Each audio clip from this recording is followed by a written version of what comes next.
I am really shocked by the way some unpatriotic Nigerians have gone on social media, misrepresenting Ishospeed's visit to Nigeria and using it to project a negative image of their very own country, while attempting to spoil what was a good narrative of a very successful visit. First of all, Ishospeed never said or implied that Nigeria is smelly. The young man perhaps achieved his most successful stream during his African tour in Nigeria, reaching a milestone of 50 million YouTube subscribers whilst in our dearly beloved country. He is the first black streamer to achieve that milestone, and it occurred in Nigeria, boosted by Nigerian subscribers appreciative of his visit. What these few unpatriotic Nigerians, who have a grudge against their own country, fed by a separatist agenda, have done is take a screenshot of a particular stream where Mr. Darren Jason Watkins Jr. made a face for a few seconds, which he often does all over the world, upon citing something interesting and peculiar. Using that snapshot, they painted a false narrative claiming that Lagos is smelly and that Darren Jason Watkins Jr., aka Ishospeed, did not enjoy his time there and found nothing interesting or cultural to do. Sadly, their claims have gone wildly viral. In fact, as evidenced by his streams and media coverage, Ishospeed had perhaps the most eventful moments of his Speed Does Africa tour in Nigeria, which is why he chose to spend his 21st birthday in our country. He drew his biggest crowds here and was so impressed by that he testified about it. He had gastronomical and cultural experiences, including visiting Freedom Park and eating the world-famous Nigerian jollof rice, which he raved about. Thereafter, he had a belated Dirty December moment by interacting with street dancers in a carnival-like manner, and had intermittent encounters and conversations with street performers, including a man whose physical strength he celebrated after attempting and failing to match his iron-bending skills. Ishospeed also enjoyed Nigerian couture when he got to wear the special Nigerian hat, known as a fila, made in Nigeria entirely from made-in-Nigeria fabric. Something that I have been promoting worldwide. His decision to blend in culturally with Nigerians through fashion made him so excited that he asked street vendors and onlookers whether he looked Nigerian. And on his 21st birthday, Ishospeed was surrounded by schoolchildren in their school uniforms, singing the famous Happy Birthday song to him, almost bringing him to tears. At Freedom Park, Ishospeed interacted with various Lagos street performers, who taught the quick learner several dance steps particularly suited to the Nigerian music genre of Afrobeats that has taken the world by storm.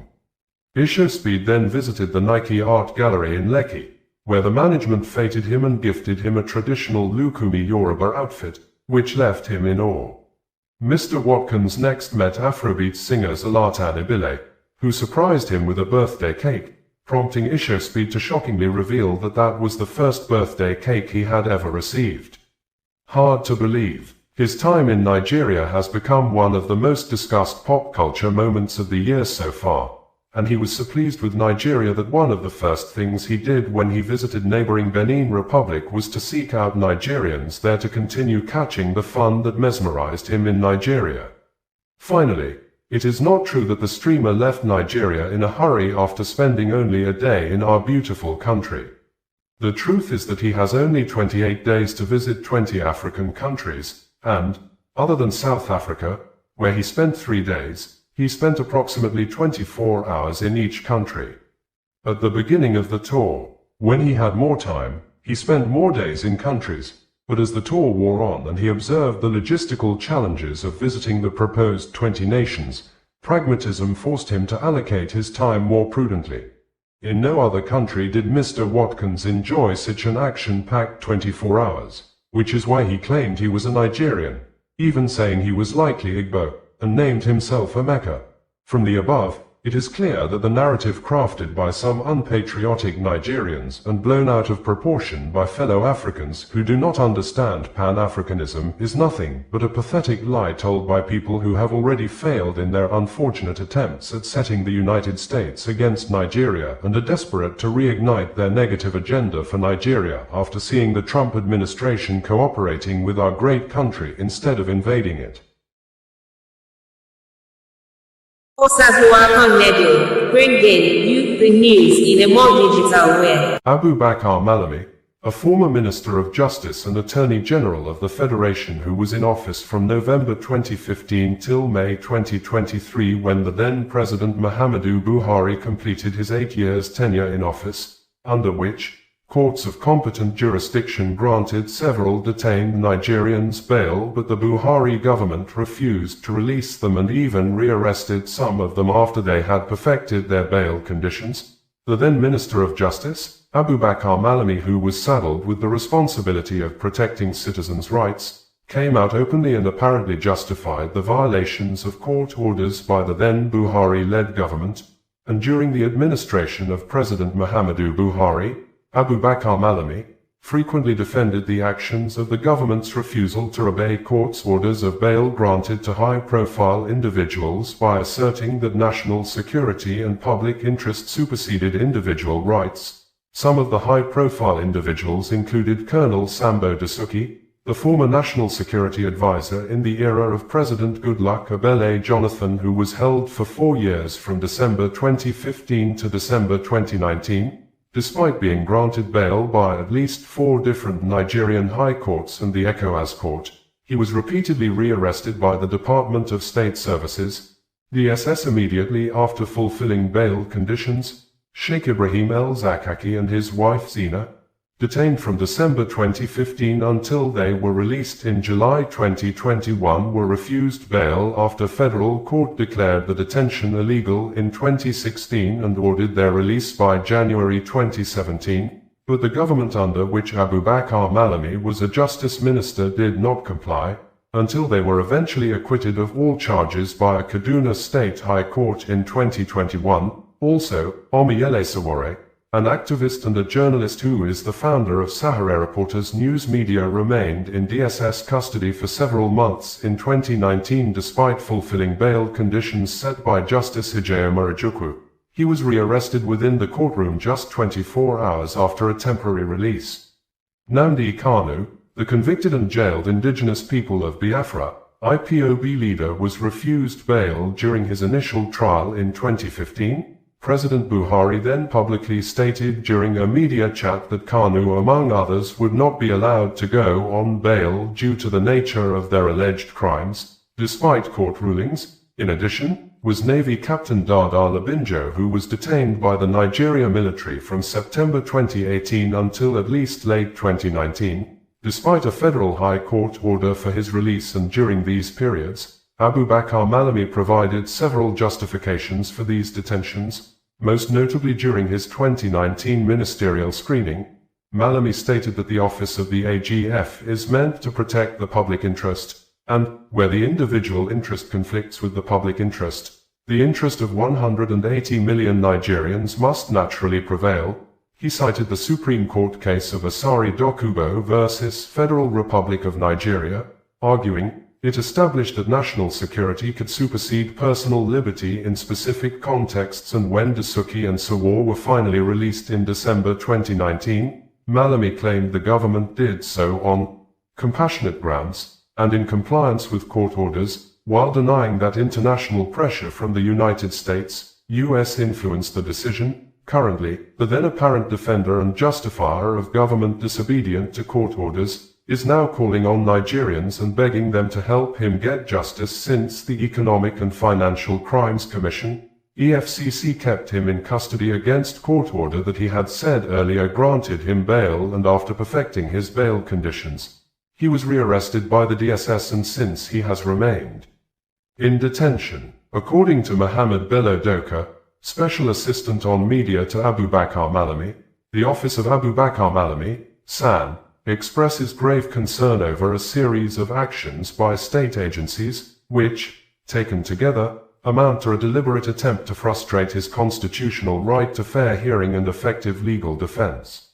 Following charges filed by the Economic and Financial Crimes Commission, EFCC, the Federal High Court granted Mr.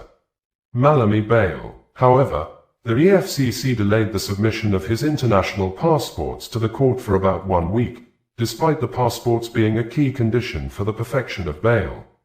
This delay unnecessarily prolonged his detention and obstructed the execution of a valid court order. Immediately after Mr. Malami eventually perfected his bail and was released from Kuje Custodial Center, he was rearrested by the Department of State Services, DSS.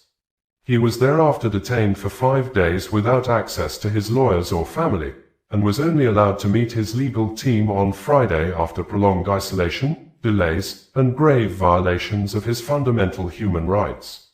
This detention occurred at a critical time when Mr. Malami was required to prepare and open his defense in an EFCC interim forfeiture proceeding before the Federal High Court. Denying him access to counsel during this period directly impaired his ability to consult, prepare filings, and give instructions, amounting to a clear frustration of due process. This sequence of events clearly suggests a pattern where arrest precedes investigation, with evidence sought after detention, an approach that is a blatant violation of the rule of law and constitutionally guaranteed rights.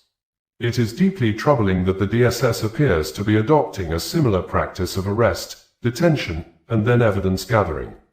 The office stresses that bail granted by a court must have meaning. No agency should be permitted to neutralize judicial orders through coordinated delays, rearrests, or denial of access to legal representation. Such actions undermine the authority of the courts and pose a serious threat to fundamental human rights. Mr. Malami remains ready to defend himself fully in court and in accordance with the law, and calls on all state institutions to respect court orders, constitutional guarantees, and the rule of law. In earlier press releases issued by Mohammed Bello Doka, Special Assistant on Media to Abubakar Malami, SAN in December 2025, the Office of Abubakar Malami, SAN, former Attorney General of the Federation and Minister of Justice, formally alert the Nigerian public and the international community to the brazen, contemptuous, and lawless conduct of the Economic and Financial Crimes Commission, EFCC, in its handling of matters concerning Mr. Malami, following the clear and unequivocal court order granted by the High Court of the Federal Capital Territory, Abuja, on the 23rd of December 2025, admitting Abubakar Malami, SAN, to bail on already fulfilled conditions, officials of the EFCC were formally served with the court process. Rather than comply with the authority of the court, the Commission refused to accept the court-backed letter, chased away the bailiff, and insisted on the continued detention of Mr.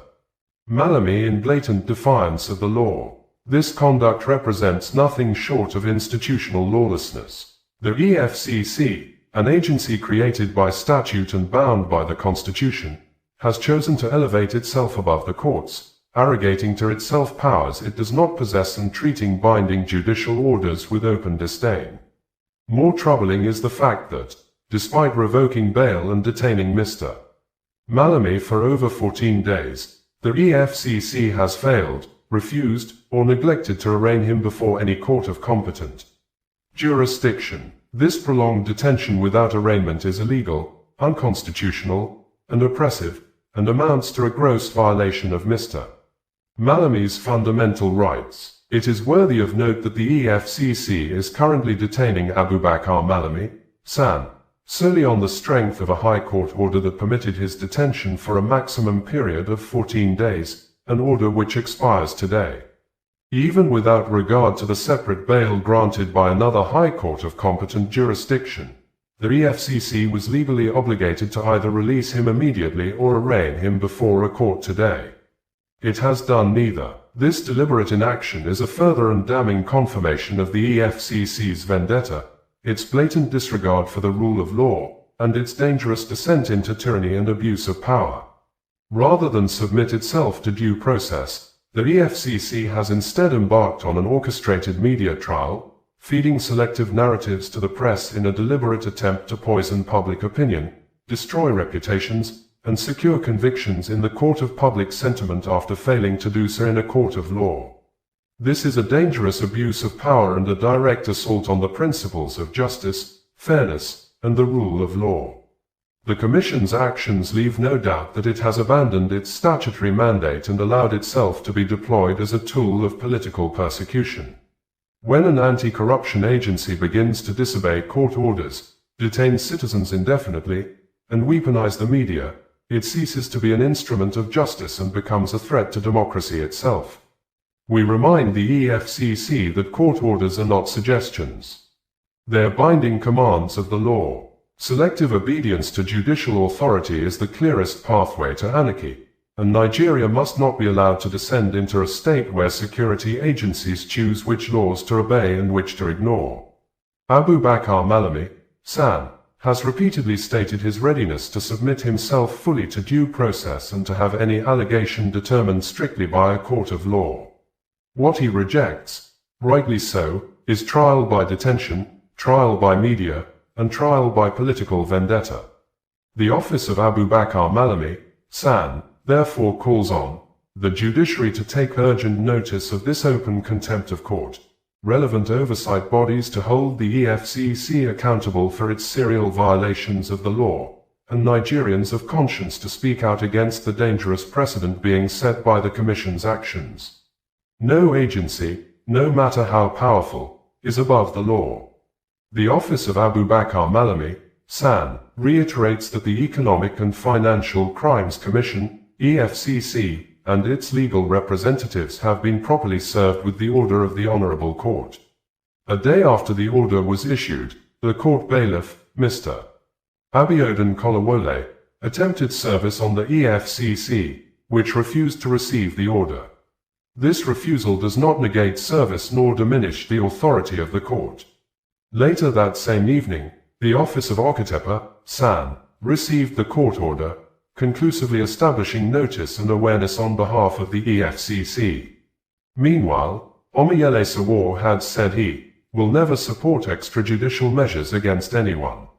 I urge the Economic and Financial Crimes Commission to obey the court order granting bail to former Nigerian Attorney General, Abubakar Malami, SAN. That said, we must also speak honestly about the despicable conduct of the Muhammadu Buhari and the Malami who governed with arrogance and impunity, acting as though there would be no tomorrow and no accountability for their actions. In 2019, after 4 months of detention under the Muhammadu Buhari regime, I was granted bail, but Abubakar Malami, SAN and the useless DSS DG Yusuf Bichi demanded that my sureties appear at the DSS office for profiling, a request I refused to comply with. Bringing you the news in a more digital way. Nigeria military authority has confirmed the death of 5 soldiers and 1 police officer in an ambush launched by terrorists on Monday at Gidan Wagni area of Zamfara state. The incident may be a reminder of incessant cases of high rates of Nigeria losing its soldiers and other security operatives in ambush, especially as observed as a worsening situation in the year 2025, with the ambush of army barracks and killing of the men of the Armed Forces of Nigeria, AFN, by terrorists in large number began as early as January 2025. It may be recalled that in January 2025, terrorists launched an attack on the 149 Battalion in Malam Fatori, Borno State, leading to the killing of over 20 military personnel, including a battalion commander and senior officers. Within the first quarter, a careful review of news reports showed that more than 100 Nigeria soldiers were reportedly killed in the first quarter of 2025 by terrorists, mostly in ambush. In June 2025, terrorists' attacks on 3 army bases in central and northwestern Nigeria resulted in the killing of at least 17 soldiers. And in September 2025, a major ambush on the Baga-Maiduguri road was reported, where at least 40 soldiers were killed and 65 went missing. While in October 2025, at least 4 soldiers were killed in a Boko Haram ambush in Borno State, while another encounter in Kumshe resulted in 1 soldier killed, and by November 2025, the Nigerian army confirmed the death of Brigadier General Musa Uba and 2 other soldiers following an ambush by ISWAP terrorists near Wajiroko town in Borno State, which some local media reported that several soldiers were killed during the ambush. Even some of the local media stated that those who escaped the ambush, like the Brigadier General, were traced and killed by the terrorists apparently after hours of no rescue or prompt reinforcement by the Nigeria military authority. According to Captain David Adewasi, the media information officer of Operation Fansanyama. The 5 soldiers and the police officer were killed while the troops were returning from a successful operation and responding to a distress call of terrorists' attack in a community in Zamfara state. In his words, Captain David Adewusi said, "Troops of Operation Fansanyama, OPFY, Joint Task Force Northwest, have demonstrated exceptional bravery, professionalism, and resilience following a terrorist ambush along the Bingi-Kekan-Waje Gusau Road in Zamfara State on the 19th of January 2026. The ambush followed a series of successful offensive operations conducted from 17 to the 19th of January 2026, when troops of Sector 2 OPFY, in conjunction with the OPFY Mobile Strike Team and DIA Tactical Support Team, carried out coordinated raids, ambushes, and fighting patrols across Bernan Magaji and Anka areas of Zamfara state. During these operations, 3 suspects, Isia Kwakwatawa, Ibrahim Dan Musulu, and Makau Lambagoma, were arrested, while 4 terrorists were neutralized and others fled into the forest. Items recovered included 1 PKT machine gun, 5 AK-47 rifles, 3 AK-47 magazines. Other items are rounds of 7.62 mm special ammunition, Baofeng radios, 3 motorcycles. While returning from these operations and responding to a distress call on a terrorist reprisal attack, troops of OPFY Combat Team 1 came under attack by terrorists at Gidan Wagni while en route to Kekan-Waje. Despite the surprise of the ambush, the troops responded gallantly, engaging the terrorists and preventing further harm to nearby communities. Regrettably, 5 soldiers and 1 police officer paid the supreme sacrifice during the encounter. Upon receipt of the distress report, the OPFY Mobile Strike Team, in conjunction with troops of 1 Brigade Quick Reaction Force from forward operating bases Karnoma and Kekan-Waje, swiftly mobilized to the scene. The reinforcement was personally led by the Commander 1 Brigade, underscoring the high level of coordination and commitment within the operation.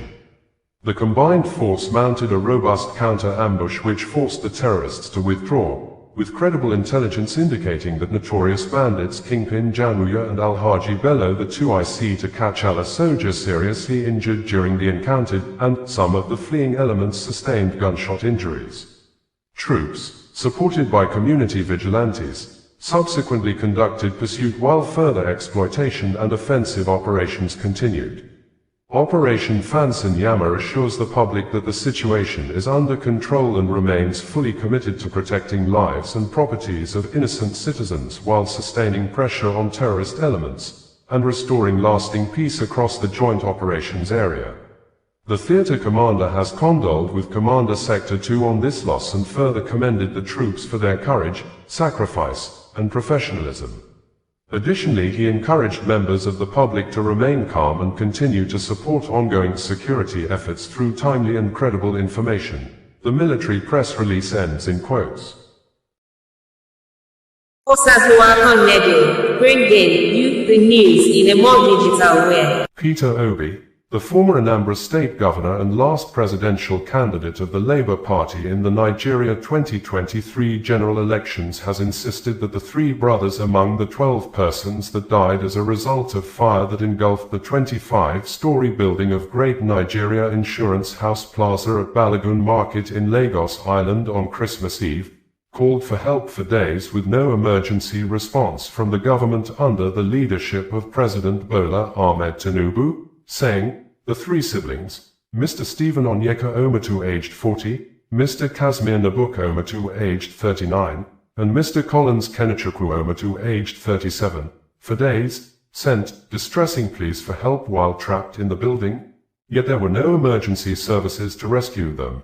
Several days passed in the rubble before their bodies were finally recovered, several days of unanswered calls, of a system that failed them at the moment they needed it most.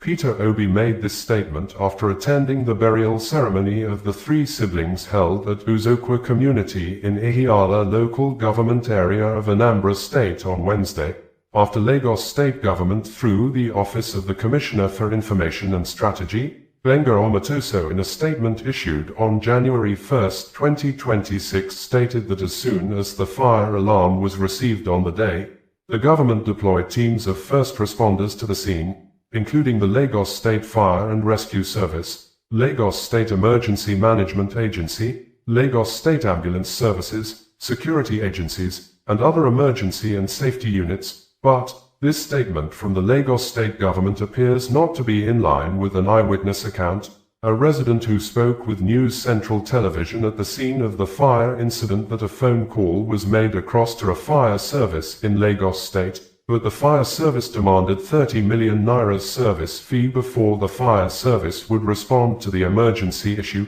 The resident added that if the fire service had responded on time, the entire building would have been saved, probably with no life lost, because the fire was only at a single floor when the fire service was called. According to Punch newspaper, the three siblings died after being trapped inside the burning high-rise building in Lagos, an incident that shocked residents and reignited concerns over fire safety and emergency response in the country. According to family sources, the intensity of the inferno made rescue efforts impossible, and only ashes were recovered for burial. The burial brought grief and sorrow to Ihiala community, with residents praying that their souls find rest and that their family finds strength to pass through this trying time. After the burial, emotions ran high as the young wives of the deceased, family members, friends, schoolmates, and sympathizers gathered to bid a painful farewell. Some attendees, dressed in black and carrying posters of the three siblings, wept openly, struggling to come to terms with the tragedy that sent shock waves across the community. Punch Online had reported on January 7th that the fire started on the 4th floor and spread to the 6th before engulfing the remaining floors and adjoining structures. A detached section of the plaza, estimated at about 7 floors high, collapsed during the inferno, trapping some traders and market assistants. One of the families worst affected was the Omatu family, which lost 3 brothers, Steve, 40, Casimir, 39, and Collins, 37. The siblings were trapped in the building and are believed to have died in the fire. A surviving twin, Camillus Omatu, reportedly escaped the blaze. Peter Obi, in a statement published through his verified social media accounts, said, "Yesterday, I attended a deeply emotional and heartbreaking burial of 3 siblings, Stephen Onyeka Omatu, Casimir Nabuk Omatu, and Collins Kenechukwu Omatu, the 3 young brothers whose lives were cruelly cut short in the Great Nigeria Insurance Building fire in Lagos, Nigeria." It is almost impossible to describe the depth of this tragedy. For days, these young men sent distressing pleas for help while trapped in the building, yet there were no emergency services to rescue them. Several days passed in the rubble before their bodies were finally recovered. Several days of unanswered calls, of a system that failed them at the moment they needed it most. This is not just a personal loss for their family, it is a national loss. This tragedy should serve as a reminder that our emergency services must be improved and accessible to every citizen. We cannot continue like this. Every life matters, and no Nigerian should ever have to endure such neglect or be left to perish in such a gruesome way, while help could have been provided. I pray that the souls of Steve, Casimir, and Collins find eternal rest, and that God grants their family the courage, strength, and comfort to bear this unimaginable grief. May we never forget them, and may we be moved to ensure such a tragedy never happens again. The Lagos state government, according to Punch newspaper publication on January 2, 2026, has warned against the spread of speculation that may heighten public anxiety over the fire incident that occurred at the 25-story Great Nigeria Insurance House on Martin Street, Lagos Island, on Christmas Eve. The Commissioner for Information and Strategy, Gbenga Omatoso, said in a statement on Thursday, January 1, 2026, that the government had taken note of some speculations and assertions concerning the incident. Omatoso conveyed the government's sympathy to those who lost their loved ones in the incident, saying, "We feel their pain and understand their anxiety." He reiterated that as soon as the fire alarm was received on the day, the government deployed teams of first responders to the scene, including the Lagos State Fire and Rescue Service, Lagos State Emergency Management Agency, Lagos State Ambulance Services, security agencies, and other emergency and safety units. Omotoso said the teams had also remained on site, conducting systematic search, rescue, and safety operations in line with internationally accepted emergency response protocols. They will remain there and continue to work until the completion of recovery operations, supported by thorough and forensic assessments, he said. Giving an update on the incident, Omotoso said, as of this morning, the total number of victims is 8 males, including a fireman, rescued with varying degrees of injury and taken to the hospital. 3 males and 2 females who sustained minor injuries were administered first aid and thereafter released at the scene. 1 adult female was extricated dead from the rubble, 2 adult males were extricated, and 3 persons were burnt. The government appealed to the public, affected families, and all stakeholders to exercise patience, restraint, and sensitivity, and to refrain from spreading speculation that could heighten public anxiety or undermine ongoing operations. In addition to the numbers of death, the National Emergency Management Agency of Nigeria, NEMA, on January 11, 2026, said it recovered 4 more burnt bodies from the scene of the fire incident. Accordingly, NEMA said, the National Emergency Management Agency, NEMA, has facilitated the deployment of heavy-duty equipment by the China Civil Engineering Construction Corporation, CCECC, to support ongoing recovery operations at the site of the Great Nigeria Insurance Building on Martin Street, Lagos Island, which was gutted by fire on the 24th of December 2025. The multi-agency rescue and recovery operation remains complex due to the precarious structural condition of the 23-story building. However, significant progress has been recorded with the controlled removal of debris and the recovery of 4 bodies from beneath the rubble. NEMA is providing technical and operational support to ensure safety at the site while facilitating the deployment of CCECC equipment for controlled excavation and debris clearance. The excavation and debris removal operations are being carried out under the close supervision of the Lagos State Emergency Management Agency, LASMA, the Lagos Waste Management Authority, LAWMA, and other relevant response stakeholders. 4 burnt bodies were recovered from the rubble, properly documented, and handed over to the Lagos State Environmental Health Monitoring Unit, SHEMU, for onward transfer for forensic identification and dignified handling. The incident perimeter remains fully secured by the military, police, and other supporting security agencies, with barricades in place to restrict unauthorized access and ensure the safety of emergency personnel and the public. Meanwhile, a strategic coordination meeting was held involving NEMA Lagos Operations Office and key stakeholders, including the Honorable Commissioner for Special Duties and Intergovernmental Relations, Lagos State, Mr. Benga Oyerand, the Special Advisor to the Governor on ArcGIS and Urban Development, DRIVE, Olajide Babatunde, and the Chairman of the Community Development Association, CDA. The meeting focused on detailed planning of ongoing operations, including a phased approach to safe excavation, structural integrity assessment, controlled demolition, and eventual site rehabilitation. All activities at the site remain under the authority of LASMA and the Lagos State Government, with NEMA providing technical and operational support. Meanwhile, a Catholic priest, Father A. James, in a tweet on X social media platform on January 6, 2026, talked about the Omotu family and stated in quotes that there were 7 orphans in one family, 2 girls and 5 boys.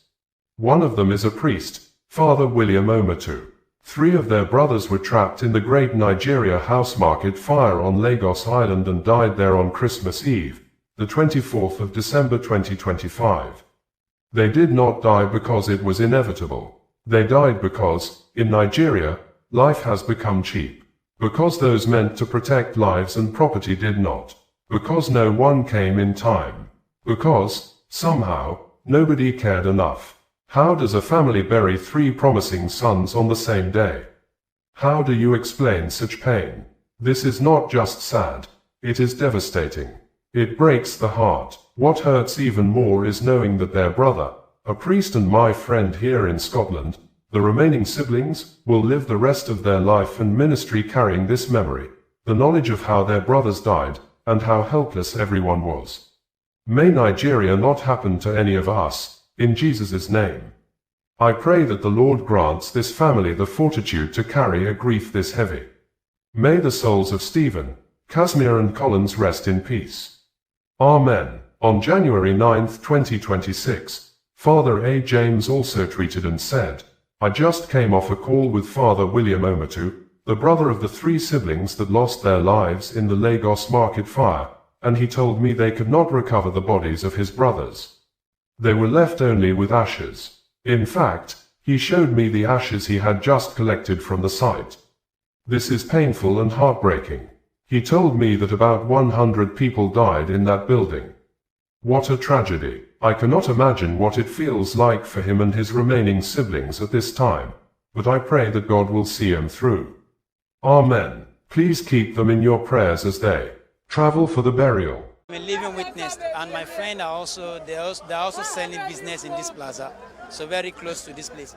But what I observed when the fire started around 4 something is that they call some private fire service in the first places. They call them, and as they call them, they demand for 30 million naira, and the thing starts just only one floor, and the only one floor is not even everywhere, just only particular little places in the first building, first floor. They should kill it. See, they try to stop the fire, it won't get to this extent. And there is a way. Even they park at the opposite of where the fire is, the opposite of that building. They park there this evening. What is stopping them to stop the fire then before it gets to this extent? So that's my blame. That private fire service is supposed to be banned, because that is, in fact, it's so merciless. So that's all I can say about it. Osazuwakan Level, bringing you the news in a more digital way. Inspector General of Police, IGP Kayode Egbetoken, for days now has refused to speak or deliberately kept mum after a well-known founder of a private organization, Harrison Gwamnashu, who have been assisting Nigeria's security operatives with credible and reliable intelligence information that have led to the killing and arrest of several kidnappers, in a video statement on Saturday revealed the complicit of the Nigeria police force in aiding and trying to cover up a reasonable suspect behind the kidnapping of a couple in the late days of November 2025 at Avili community in the Etsiko West local government area of Edo State. And the reasonable suspect happened to be the younger brother of the man who was kidnapped alongside his wife, which, the kidnappers only set free the wife after a sting operational ransom money of 20 million nairas was given to the kidnappers, with the reasonable suspect fully aware of all arrangements of the top-secret security plans of Harrison Gwamnashu, but decided to make the sensitive security information public even when his elder brother is still held captive by the kidnappers. The reasonable suspect, in a TikTok video live streaming, admitted that he was actually among the people arrested by soldiers over an issue. The reasonable suspect refused to state. The reasonable suspect, among others, were handed over to the Nigeria police force for the continuation of investigation and possible prosecution, but, according to Harrison Gwamnashu, immediately police noticed he was able to recognize the reasonable suspect as a family member who was aware of his security plans, and he was also the one that helped deliver the money to the kidnappers in the bush. An order within the police authority came, and the reasonable suspect was set free immediately, while others arrested alongside the reasonable suspect were remanded to prison. That aside, Harrison Gwamnashu, in an exclusive interview with TVC television station made available to the public by the broadcast media on Sunday night, indicated that the Nigeria police force had all the opportunities and chances to rescue the remaining kidnapped victims, but the police deliberately refused to go into the bush, with the police saying that the kind of intelligence information he had provided is an archaic style of intelligence gathering. This, according to Harrison Gwamnashu, forced him to show the police video evidences of how his style of intelligence has aided successful offensive operation against kidnappers, but all his explanations went on deaf ears. Even when for days, the tracking devices he added to the special money he mixed with the original money given to the kidnappers as ransom was still showing the exact location of the kidnappers and other useful information that could have enabled the police mobilize and rescue the remaining kidnapped victims. According to the reasonable suspect, Harrison Guamnashu was actually contacted to help capture the kidnappers. This statement probably indicated that he ought not to be surprised that some original money was removed from the bag by Harrison Guamnashu, except he can explain better how he expected Harrison Guamnashu to capture the kidnappers without acting intelligently. Harrison Guamnashu had said that the reasonable suspect came with the money with a lot of young people who were with him in the hotel. According to Harrison Guamnashu, he visited the hotel the reasonable suspect was, and observed the presence of a lot of young individuals before he asked him to bring the money to his hotel room. Adding that, after the reasonable suspect brought the money to his hotel room, he left, leaving him, Harrison Guamnashu, and the brother of the woman who was kidnapped with her husband in the hotel room. Harrison Guamnashu said the wife's brother, who he said to be a medical doctor, was inside the room while he was scattering the money and replacing some with the tracking devices. The reasonable suspect failed to state why he left Harrison Guamnashu inside the hotel room while he was working on the money. The reasonable suspect failed to state the issue he felt was more important than the life of his elder brother and his wife, that should make him leave Harrison Guamnashu and others alone in the hotel room. The reasonable suspect also admitted that the kidnappers never counted the money.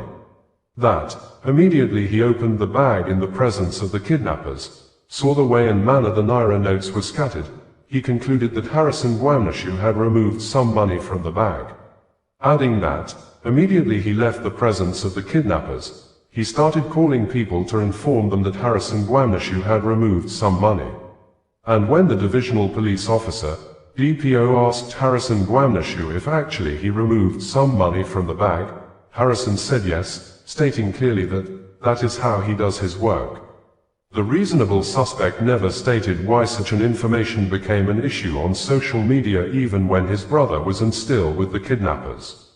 The reasonable suspect said, the kidnappers are now demanding the exact 5.4 million Nairas balance of the 20 million Nairas and an additional 60 million Nairas ransom before they would release his elder brother. Harrison Guamnashu, while speaking on Saturday, said, the reasonable suspect was arrested alongside others with guns in Auchi by soldiers, and they were subsequently handed over to the police area command in Auchi, and the police command thereafter transferred the suspects to the state police command in Benin City, where the reasonable suspect was set free without proper explanation from the police authority. Many who have spoken about the arrest of the reasonable suspect by the soldiers indicated that the reasonable suspect and others arrested alongside him were captured by the soldiers in a secret cult-related crime. And recent crackdowns in late 2025 and early 2026 in Edo State based on police reports have led to the arrest of over 112 suspects, many of whom confessed to being both kidnappers and secret cult members. If true, the reasonable suspect was arrested by soldiers in secret cult-related activities. On what ground was he granted bail or set free by the police? Who is the police authority that gave the order for the reasonable suspect to be set free even when the police authority knows that secret cult-related crime in the state is a capital offense that attracts more than 20 years jail term and life imprisonment? Information available to us indicated that the reasonable suspect may have run away from Nigeria, and the current condition of things with the people still remaining with the kidnappers are yet to be ascertained. We had reported that Harrison Guamnashu, the founder of a registered private organization assisting the Nigeria security operatives with credible and reliable intelligence information that have led to the killing and arrest of several kidnappers in the West Africa country, especially in the South-South geopolitical zone of Edo and Delta states, in a video statement issued via his verified social media account a few hours ago, has said that the family member and a brother of the kidnapped couple who worked with him and his team to deliver the prepared sting operational 20 million naira's ransom to the kidnappers has been arrested alongside his gang members with guns, but, according to Harrison Gwamashu, immediately the Nigeria police force noticed that he could vividly recognize the suspect as a brother to the kidnapped couple. The Nigeria police force quickly released the suspect and charged other members of his gang arrested in Auchi to court, even when the kidnapping involving the suspect's brother and wife is generating more reactions after the wife was set free by the kidnappers while the husband, who is the suspect's brother, is still held in captivity till date by the kidnappers, since both were kidnapped in their home at Avili village in the Etsuko West local government area of Edo State in late days of November 2025. As I wait, I drop the money from that. Speaker started to command the money. First, I said the Ghana must go. Immediately, I will put that Ghana must go. I miss the money does scatter. From there, I felt like something went wrong. Something happened. As in, something come up for your body. So understand? Another spirit, another spirit entered my body. You see, I said they transfer the money. Yes, yeah, went out for my body. These people. Man. I just pray no one else get to express something like this because it's not a nice story to tell. Yeah. You understand? They bring one come outside and I go carry the money. As I carry the money, I just say the door scatter. Bro, how I want to cut money with door scatter? They don't already speak Hausa. Ni Nigeria Hausa, me and they speak Hausa, they speak Yoruba. You understand? They were speaking Hausa, but I kept them deaf ear. You understand? They call yours, they do their thing. Like they speak, they crack on, they speak Hausa. Before you know, a few minutes later, they go bring my brother wife from outside. They bring her from outside. The one asked that one and say whether I know me. As he won't talk, I spoke my language at once. I say, Vuno, which means shut up. I didn't hear you they talk. Who you be? I know you. After that, when I deny finish, he say, the other guy, where they speak English, where they speak Hausa, where they speak English, I'm up there. Outside everybody speak English. They don't already collect my phone as at that moment. They say make I remove passcode. I tell them my phone gets security process. If you are going to put your passcode, it's going to leak secrets. They call the phone. They call the look me. Then the other one call them and say this money no complete. Now why is it say they are got the verse the paro? They like this now. Say they will release only my brother wife. Give me.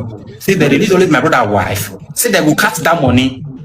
Say that my brother and I go cut that money. But if they cut and say the money complete, they will call us. If the cut say the money completes, they will give my brother transport to come meet us for us. But the cut say no complete, they will call us to break the balance. Okay. They call my brother wife say me follow me. Guess what? My brother wife say no go. He said no go leave the husband for bush. I hold that one hand. I drag on.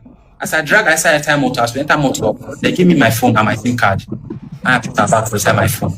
Now I begin to call my friends, they report give police. What RC do? Okay, now you call Z004. Yes, I call. No, as we reach, they call you accuse Z004. Say me provide RC. Because if they don't see RC, now Z004 now. RC run away. So Z004 we know that Z004 RC take call. Yes. Well, they not be RC go deliver the money. Okay, but wait a minute. RC no go bush oh. RC no go bush oh. RC no go bush oh. RC no enter bush oh. Good, we don't understand this one. For Nigeria, they listen to you now, so and I want really ask you. RC no go bush oh. RC dey enter the bush oh. RC no go bush oh. RC no go bush oh. Mona no let her dey brainwash you now. No go bush oh. RC go enter the forest. Alice no go bush. Alice no go any bush. So this be the real motive why una invite Harrison before. What is the motive? Yes, he was going to deliver the money to the kidnappers by himself, and he's going to help to capture those kidnappers. Okay, yes, now I understand. Now why? Now what the carrier come at those states? We say how much they go pay you. He said they no go pay him. He said na free work they do. He said they no go pay him. You no pay Harrison 5 naira. Even the hotel where Harrison lodge. Z04 called me, say, see how much it lodge the hotel. Now Z04 tell me, say, pay for the hotel. Even the food where RC eat for the hotel, Z04 I pay. He called it, tell me, say, see how much the food. Even barbecue where RC eat for the hotel, everything, the rice and stew where he eat. I was not able to eat at that. I was not able to eat at that moment. RC eat twice. Now Z04 pay, but Z04 called it, tell me, Z04 now tell us, no worry, if my brother come outside, I will pay you. Easy. Now from when we reach Now where we reach hotel, we no see Harrison. Police call, all of us go police station. And from police station, they call Harrison. Took like 20 minutes before Harrison come. As Harrison come, now call the hitman hand for people. Harrison must provide money we carry. Before Harrison, the DPO of the police station call Harrison say, did you remove money from the money? He say yes. Bros, now from there my body call cool. I call hold my head. I say, sir, what did you say? You remove money, Harrison? As the person asked, how much did you remove? He said, I have no idea. Immediately, the DP of the police ordered that the hotel should be closed. Nobody should enter or go out from the hotel. Then he ordered some of his men to follow, I think, RCC boys to the hotel, to the room he lodged. Now, the hotel room, now they for retrieve that 5.4 million naira. Cash. The money was brought to the DPO's office. I have the video when RCC was explaining. 2.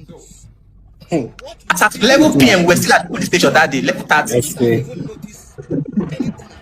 So some of my friends are here, they are aware of this issue, this whole thing. Now, so what's the situation of your brother now in the bush? Bro, the craziest thing is that since where RC got involved, when they fed arrest RC where those kidnappers up to the court. Later, they start to the call us, they start to the call. Because I was arrested, something has happened, I was arrested, I won't lie. Yeah. So I can't be like, no, be me for they make the course. And my brother, Lilo, and the wife, and my brother, wife, they in charge of the course. And even when they go do meeting with RDC for state CID, where they say, they continue to negotiate with the kidnappers. Because the kidnappers now call they say, they break 60 million naira. Plus another 5.4 million naira, we no complete. 5.4 million naira, will be their balance, where RDC remove for the first initial 20 million naira. You understand? It could be 65,400,000. But later on, the kidnappers cost me every 50 million naira. So since then, those kidnappers know they negotiate. So RDC and a lawyer now, they want me will come or like all do videos, say RDC no thief, RDC, all those things that happen and misunderstanding. They will go to the police station, go to DPP and withdraw the case. Because the case is still there. The case has not been dismissed. RDC was just released conditionally. So since RDC got involved in this case, the case has worsened more. About to come to that. Exactly. We saw that he went ahead to say that the man is still in a very critical condition and the family is now selling the man's property. Is that true? Harrison, would you confirm that? I wouldn't know if the man is in critical. I wouldn't know if the man is in a critical condition. No, I mean the property, the selling of the man's property, that the family reached out that they need to now sell the property. That's true. Someone, a friend reached out to them, a friend of mine reached out to them and said the woman, the wife to the man reached out to a friend, somebody who is close to me, and said the kidnappers reached out. They are demanding for so stuff. Can you people assist us? And the man was angry and said, because the man already advised them before now at the police that keeping Harrison in the cell is not going to resolve this matter. The Harrison can assist you guys in getting this guy out. Yeah. Because while I was in the station, what went to the bush was he showing us the exact location where this guy found. But the police refused to act on it. So okay, the police didn't want to act on it, but they knew where the location was. They refused to. Yes. So what would be the reason for that? I don't know. But the police was just hammering on prosecuting me for God knows. I don't know. Even till now, I'm here to understand why they were so much. I believe because of my years of advocacy on police brutality and extortion. Maybe that's the reason why. All right. So the man reached out to them and said, the woman reached out to them. The woman reached out to the man and said that they wanted assistance. The man said, Harrison's name has been destroyed on social media space. We only came to him. And they also acknowledged the family of the man and the woman acknowledged that only came to assist them. Okay, fine. How will you assist? And the man told them, fine, this man's name has been destroyed on social media.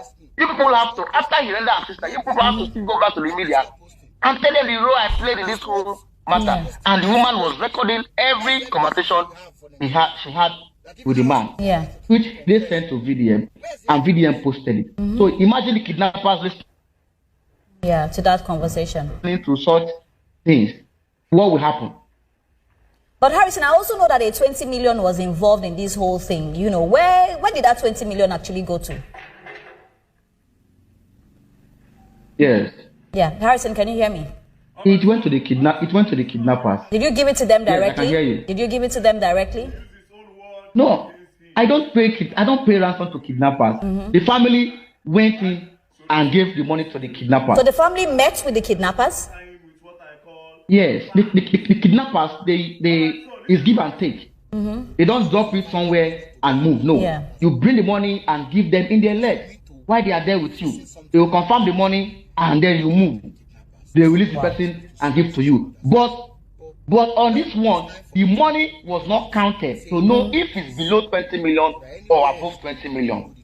This is the point you must note. This same guy you see here. This is the point.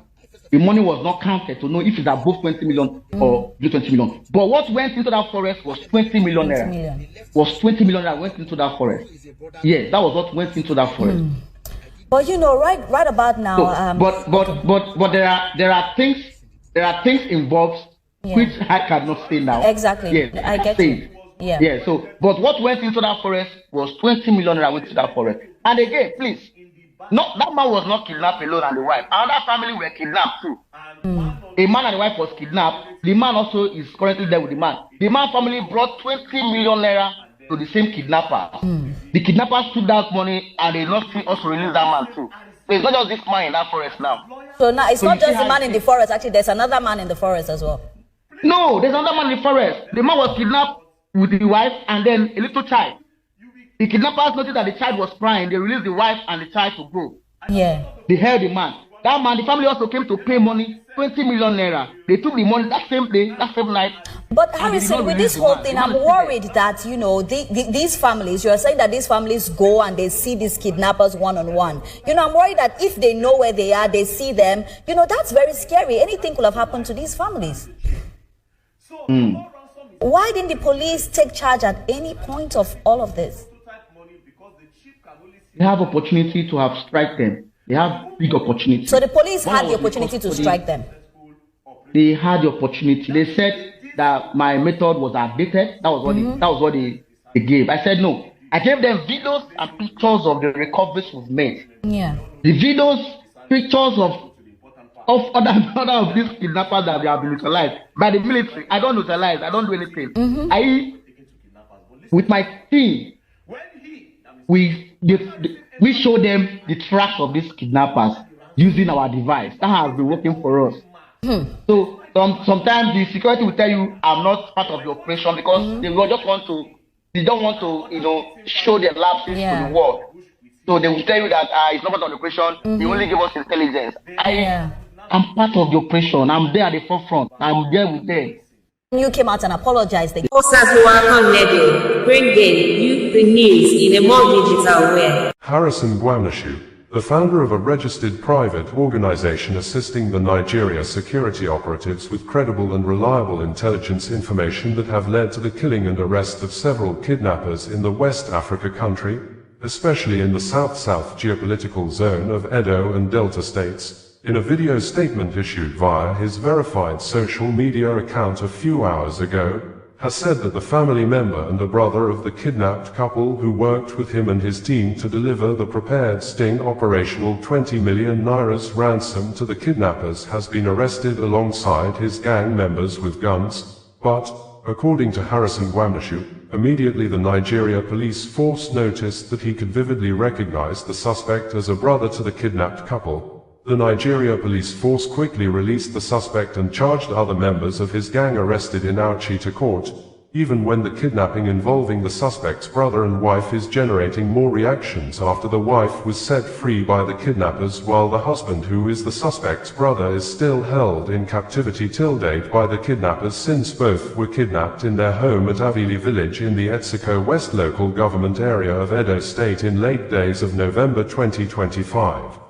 According to Harrison Gwamnashu, before the ransom money was delivered to the kidnappers inside the bush, the kidnappers made a phone call to the arrested and quickly set free suspect to give him the exact location to drop the money. He was surprised to hear one of the kidnapped victims, the husband, still with the kidnappers, begging his brother, who is currently seen as the suspect behind the kidnapping, to forgive him if he has done anything wrong to him. The pleading shocked him, but Harrison said he decided to act as if he never heard anything. Harrison Gwamnashu added that the suspect, he was the family member that raised the alarm that the ransom money wasn't complete, that That was the reason the kidnappers only released the wife and refused to set free the husband, stating clearly that everyone who participated in taking the money to the kidnappers affirmed that the kidnappers never counted the money. That even if the kidnappers had counted the money, he prepared the money specially by only scattering the tracking devices on the dummy Naira notes that looked like original Naira notes in a manner that made the whole money complete. The family member who delivered the ransom to the kidnappers and some of his gangs were arrested with guns in Auchi by soldiers. The soldiers handed them over to Auchi Area Command. Auchi Area Command transferred them to Anti-Cultism Unit SCID Benin, and along the side, an order came that the boy should be released. Other people with him were charged to court and sent to prison. Same boy was with us in Auchi and knows our plans. I told the police my story. My statement is with the police. They did nothing. Continuing, Harrison Gwamnashu stated verbatim thus: "Good afternoon, my name is Harrison Gwamnashu. While I was in custody in State SID, Benin, at the CP's office, CP was in that meeting, the Chief of Staff to the Governor was in that meeting, the CSO to the Governor, Chief Security Officer to the Governor was in that meeting, the Commissioner for Security and Public Safety was in that meeting, the Head of Investigative Team was in that meeting, the family members were in that meeting, the wife of the man kidnapped was in that meeting, his brother was in that meeting and other parties were there. My lawyer was in that meeting, and then a friend of mine who lives in Benin was also in that meeting. And the family pleaded. They said that nobody should ever post about this matter on social media until the matter is resolved. I accepted. When I left the police custody, I did not say anything about it. They have been the ones now going around telling people things that never existed. And they're now posting on social media. People are now changing, posting narratives and the rest of it. Now, number one, this guy you see on the screen, this guy, this is the family member that went to drop the money to the kidnappers. He was aware of the arrangement. The arrangement was that, now, look at, when I was in Asaba, they said the kidnappers demanded for 50 million for both of them, the husband and wife. And they were able to raise 20 million Naira. Now, the kidnappers now told them that with 20 million Naira they will release only the woman. That was what they told me while I was in Asaba. Later, they said the kidnappers accepted to collect 20 million Naira for the both of them.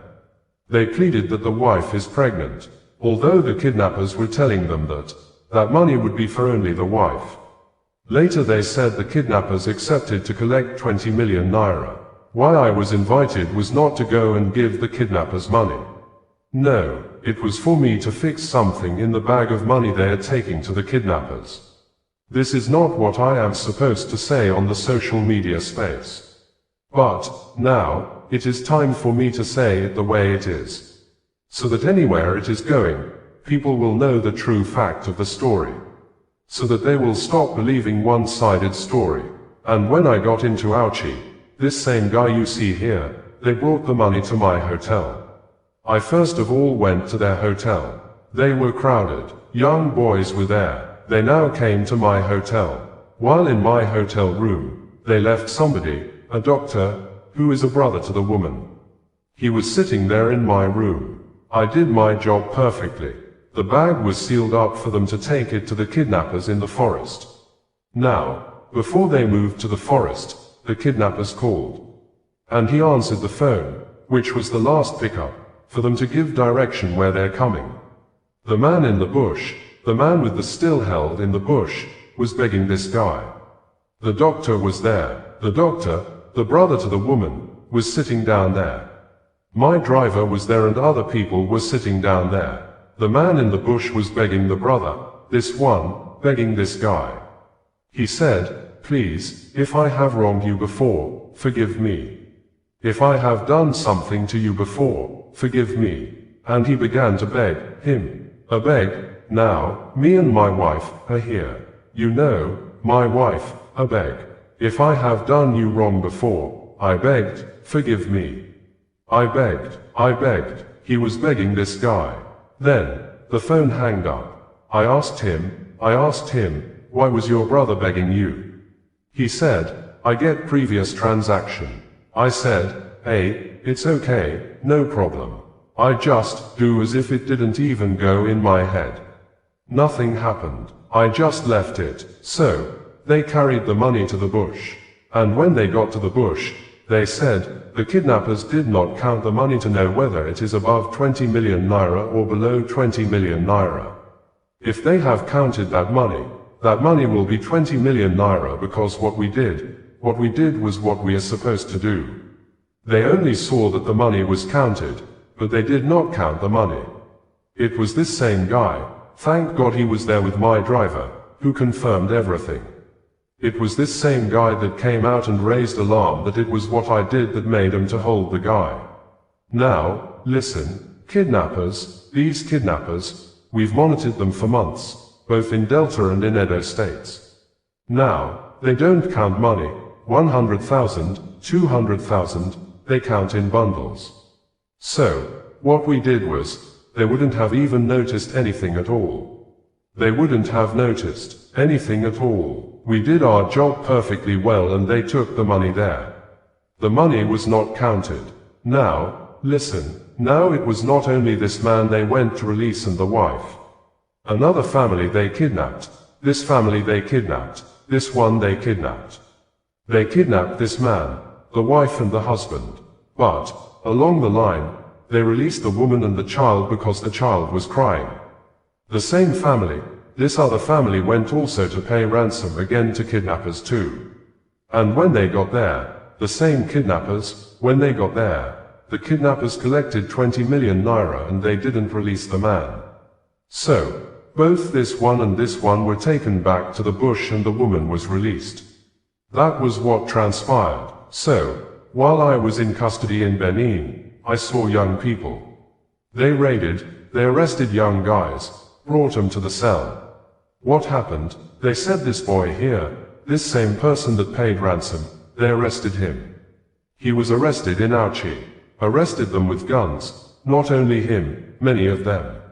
And suddenly, they released this guy, this same guy that went to pay this ransom, that the order came from the police that they should let him go. They released him, and I was in the cell with them. In fact, when they brought him to my cell, they quickly changed these people from my cell to another cell. Immediately, because maybe they knew that those guys, they know me. They changed them from my cell to another cell. I was surprised. Now, if you watch this video, you see what this boy is saying here. He said, look at him, celebrating when he was released. You like your freedom. Freedom is priceless. Yes, if you like me, I give you. No, but if you like me, I give you. At times for who? At times, I kill you. They did not charge this boy and other ones to court. This was the same guy who took the money to go and give the kidnappers. The same guy the brother in the bush was begging. That money was 20 million naira. 20 million naira was in that bag. 20 million naira. 20 million naira. If the kidnappers counted that money, at that first stage, it would count 20 million naira. But the social media issues, they now increase now.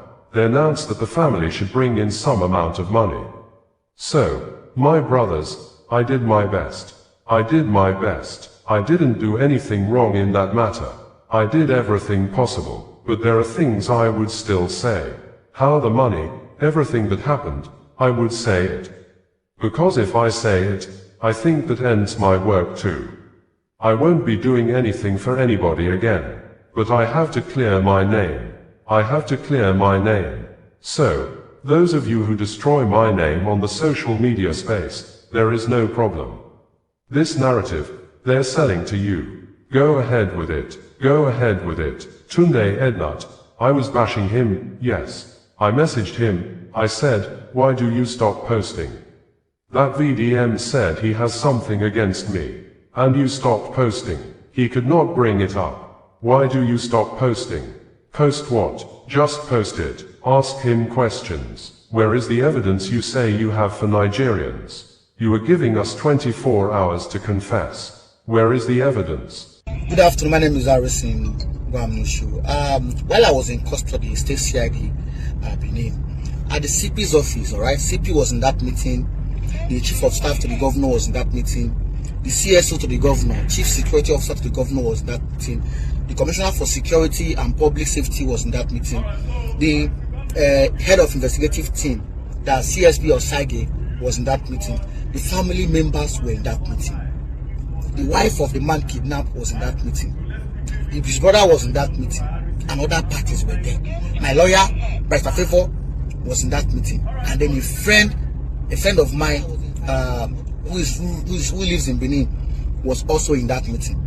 And the family pleaded. They said that nobody should ever post about this matter on social media until the matter is resolved. I have said that when I left the police custody, I did not say any pen about it.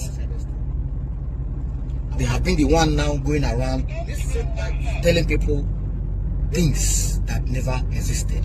And they're now posting on social media. People are now changing, twisting narrative and the rest of them. Now, number one, this guy you see on the screen, this is the family member that went to drop the money to the kidnappers. He was aware of the arrangement. The arrangement was that, now look at, when I was in Asaba, they said the kidnappers demanded for 50 million for both of them, the husband and wife. And they were able to raise 20 million naira. Now the kidnappers now told them that with 20 million naira, they will release only the woman. That was what they told me while I was in Asaba. Later they said kidnappers accepted to collect 20 million naira for the both of them. That they pleaded that the wife is pregnant. Or the kidnappers were telling them that that money would be for only the wife. Later they said the kidnappers accepted to collect 20 million naira. Why I was invited was not to go and give kidnappers money. No. It was for me to fix in something in the bag of money they are taking to the kidnappers. This is not what I'm supposed to say on the social media space. But man, it is time for me to make it say the way it is. So that anywhere it's going, people will know the true fact of the story. So that they will stop believing one-sided story. And when I got into Awuchi, this same guy you see here, they brought the money to my hotel. I first of all went to the hotel. We were crowded, young boys were there. They now came to my hotel. While in my hotel room, they left somebody, a doctor, who is a brother to the woman. He was sitting there in my room. I did my job perfectly. The bag was sealed up for them to take it to the kidnappers in the forest. Now, before they moved to the forest, the kidnappers called and he answered the phone, it was a loudspeaker, for them to give direction where they are coming. The man in the bush, the man still head in the bush, was begging this guy. If the doctor would be truthful, the doctor was there. The doctor, the brother to the woman, was sitting down there. My driver was there, and other people were sitting down there. The man in the bush was begging the brother, this one, begging this guy. He said, please, if I have wronged you before, forgive me. If I have done something to you before, forgive me. And he then they beg you. I beg, now me and my wife, they here. You know, so my wife get belly. I beg, if I don't do you wrong before, I beg, forgive me. I beg. He was begging this guy. Then, the phone hung up, and I asked him, why was your brother begging you? He said, then get previous transaction. I said, I said, okay, no problem. It didn't even go my head. Nothing happened. I just left it. So they carried the money to the bush. And then when they got to the bush, they said the kidnappers did not count the money to know whether it is above 20 million naira or below 20 million naira. If they have counted that money will be 20 million naira, because what we did was what we are supposed to do. Now, they only saw that the money was scattered, but they did not count the money. It was this same guy. Thank God he was there with my driver, who confirmed everything. It was the same guy that came out and raised alarm that it was what I did that made them to help the guy. Now, listen. These kidnappers, we've monitored them for months, both in Delta and in Edo State. Now, they don't count money, 100,000, 200, they count in bundles. So what we did was, they wouldn't have even noticed anything at all.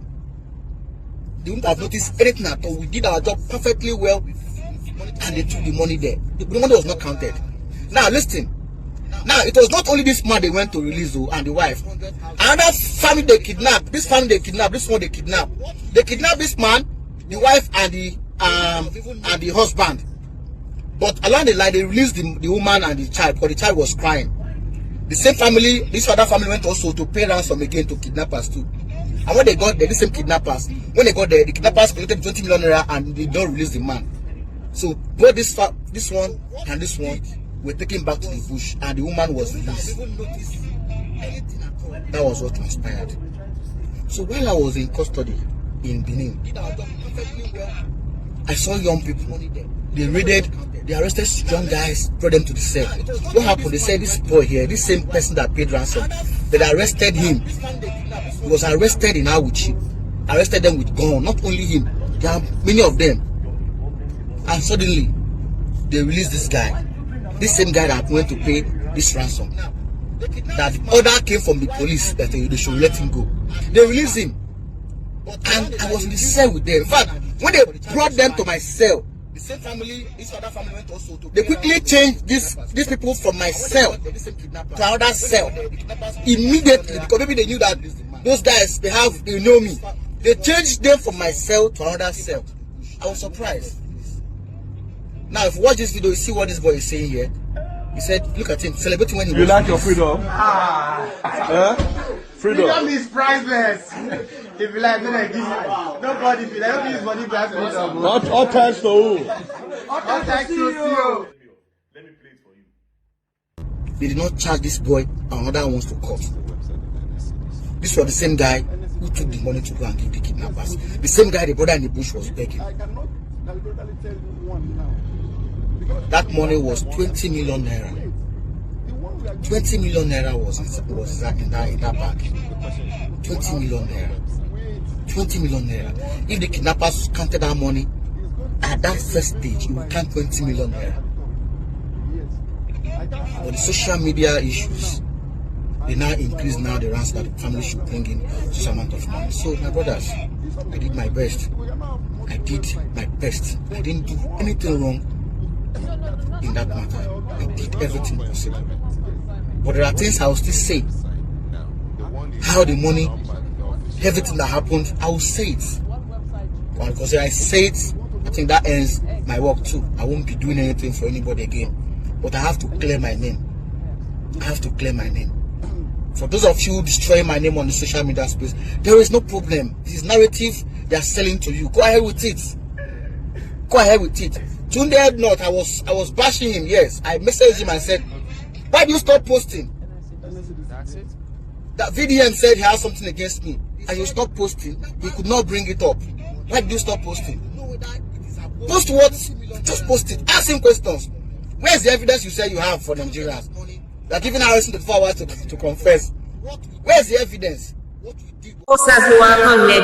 Bringing you the news in a more digital way. One of the most talked about Islamic preachers in Nigeria who have had photographs with people suspected to be terrorists, terrorizing villages and communities in the northern part of Nigeria when he visited the suspected terrorists in their camps inside forests on the ground of having peace talk with the armed groups. Sheikh Ahmed Abubakar Mahmoud Gumi has described as a terrorist act the United States U.S. military action ordered by President Donald Trump that attacked and killed yet to be ascertained total numbers of ISIS-affiliated Lakurawa terrorists in Sokoto State on Christmas Day. The Islamic cleric called on the people in the villages affected by the U.S. missile strikes on Thursday night to post on social media platforms evidences of damages caused by the U.S. military action. According to Gumi, it is in line with the teachings of Islam for terrorists to be killed, but the killing must be done by people with a clean and holy hands, and not by another terrorist whose hands are stained with the blood of hundreds of thousands of innocent children, women, and men. Just recently, stressing that the U.S. involvement in the fight against terrorism in Nigeria will make the country becomes an enemy of its neighbors, a theater of war, because the involvement will attract the real anti-U.S. forces into the West Africa country, and in a manner that looked like mockery. Sheikh Gumi said, dropping a few bombs here and there cannot tackle the menace of terror. They need serious military on the ground, which, if we are serious, We have enough men to do that. In contrary to Gumi's assertions, the Nigeria government, through the office of the Minister of Foreign Affairs, Yusuf Tuggar, said it was President Bola Ahmed Tinubu on Thursday that gave the US the approval to carry out the strikes against the terrorists. But the government statement apparently did not go down well with Omoyele Sowore, a human rights activist and the founder of Sahara Reporters News Media, who insisted that it is evident that the strikes were carried out without the genuine authority or informed consent of the weaklings masquerading as government under Asiwaju Bola Ahmed Tinubu, and in a swift reaction to Omoyele Sowore, one of the recently nominated and confirmed ambassador-designate, Reno Omokri, said, "I am afraid I will have to disagree with Mr. Omoyele Sowore, and others like him, who are misinforming the Nigerian public that the recent actions against terrorists are proof that Nigeria lacks sovereignty. Such views are indicative of a lack of awareness of international relations. It is also wrong for Mr. Sowore to call our government and military weak." Sheikh Ahmed Abubakar Mahmoud Gumi, in a statement titled, "The Symbolism of the US Strike," he shared on his verified Facebook account when he reshared the news link of a post published by CNN on Friday, said, "Annihilating terrorists is an Islamic obligation. The Prophet, peace be upon him, wished he annihilated them. He said, should I live till they appear, I would kill them as the killing of the nation of Ad. Al-Bukhari and Muslim." This said, it should only be carried out by clean, holy hands, not by another terrorist whose hands are stained with the blood of hundreds of thousands of innocent children, women, and men just recently. This is the mistake Nigeria has made. Terrorists don't fight terrorists in truth. They may only kill innocent people and have ulterior motives behind the drama of fighting terror. As a principle, no nation should allow its land to be a theater of war. And no nation should allow its neighbors to be their enemies. If Nigeria wants military assistance, China, Turkey, and Pakistan can do the job effectively. The US involvement in Nigeria will attract the real anti-US forces, making our land the theater of war. The US's involvement in Nigeria, citing coming to protect Christians, will ultimately polarize our nation and infringe on our sovereignty. Nigeria should halt all military cooperation with the USA immediately because of its imperial tendencies worldwide and seek the help of those neutral countries mentioned. Nigerians are too educated to be played with. This is going to be a 2027 campaign discourse. Meanwhile, dropping a few bombs here and there cannot tackle the menace of terror.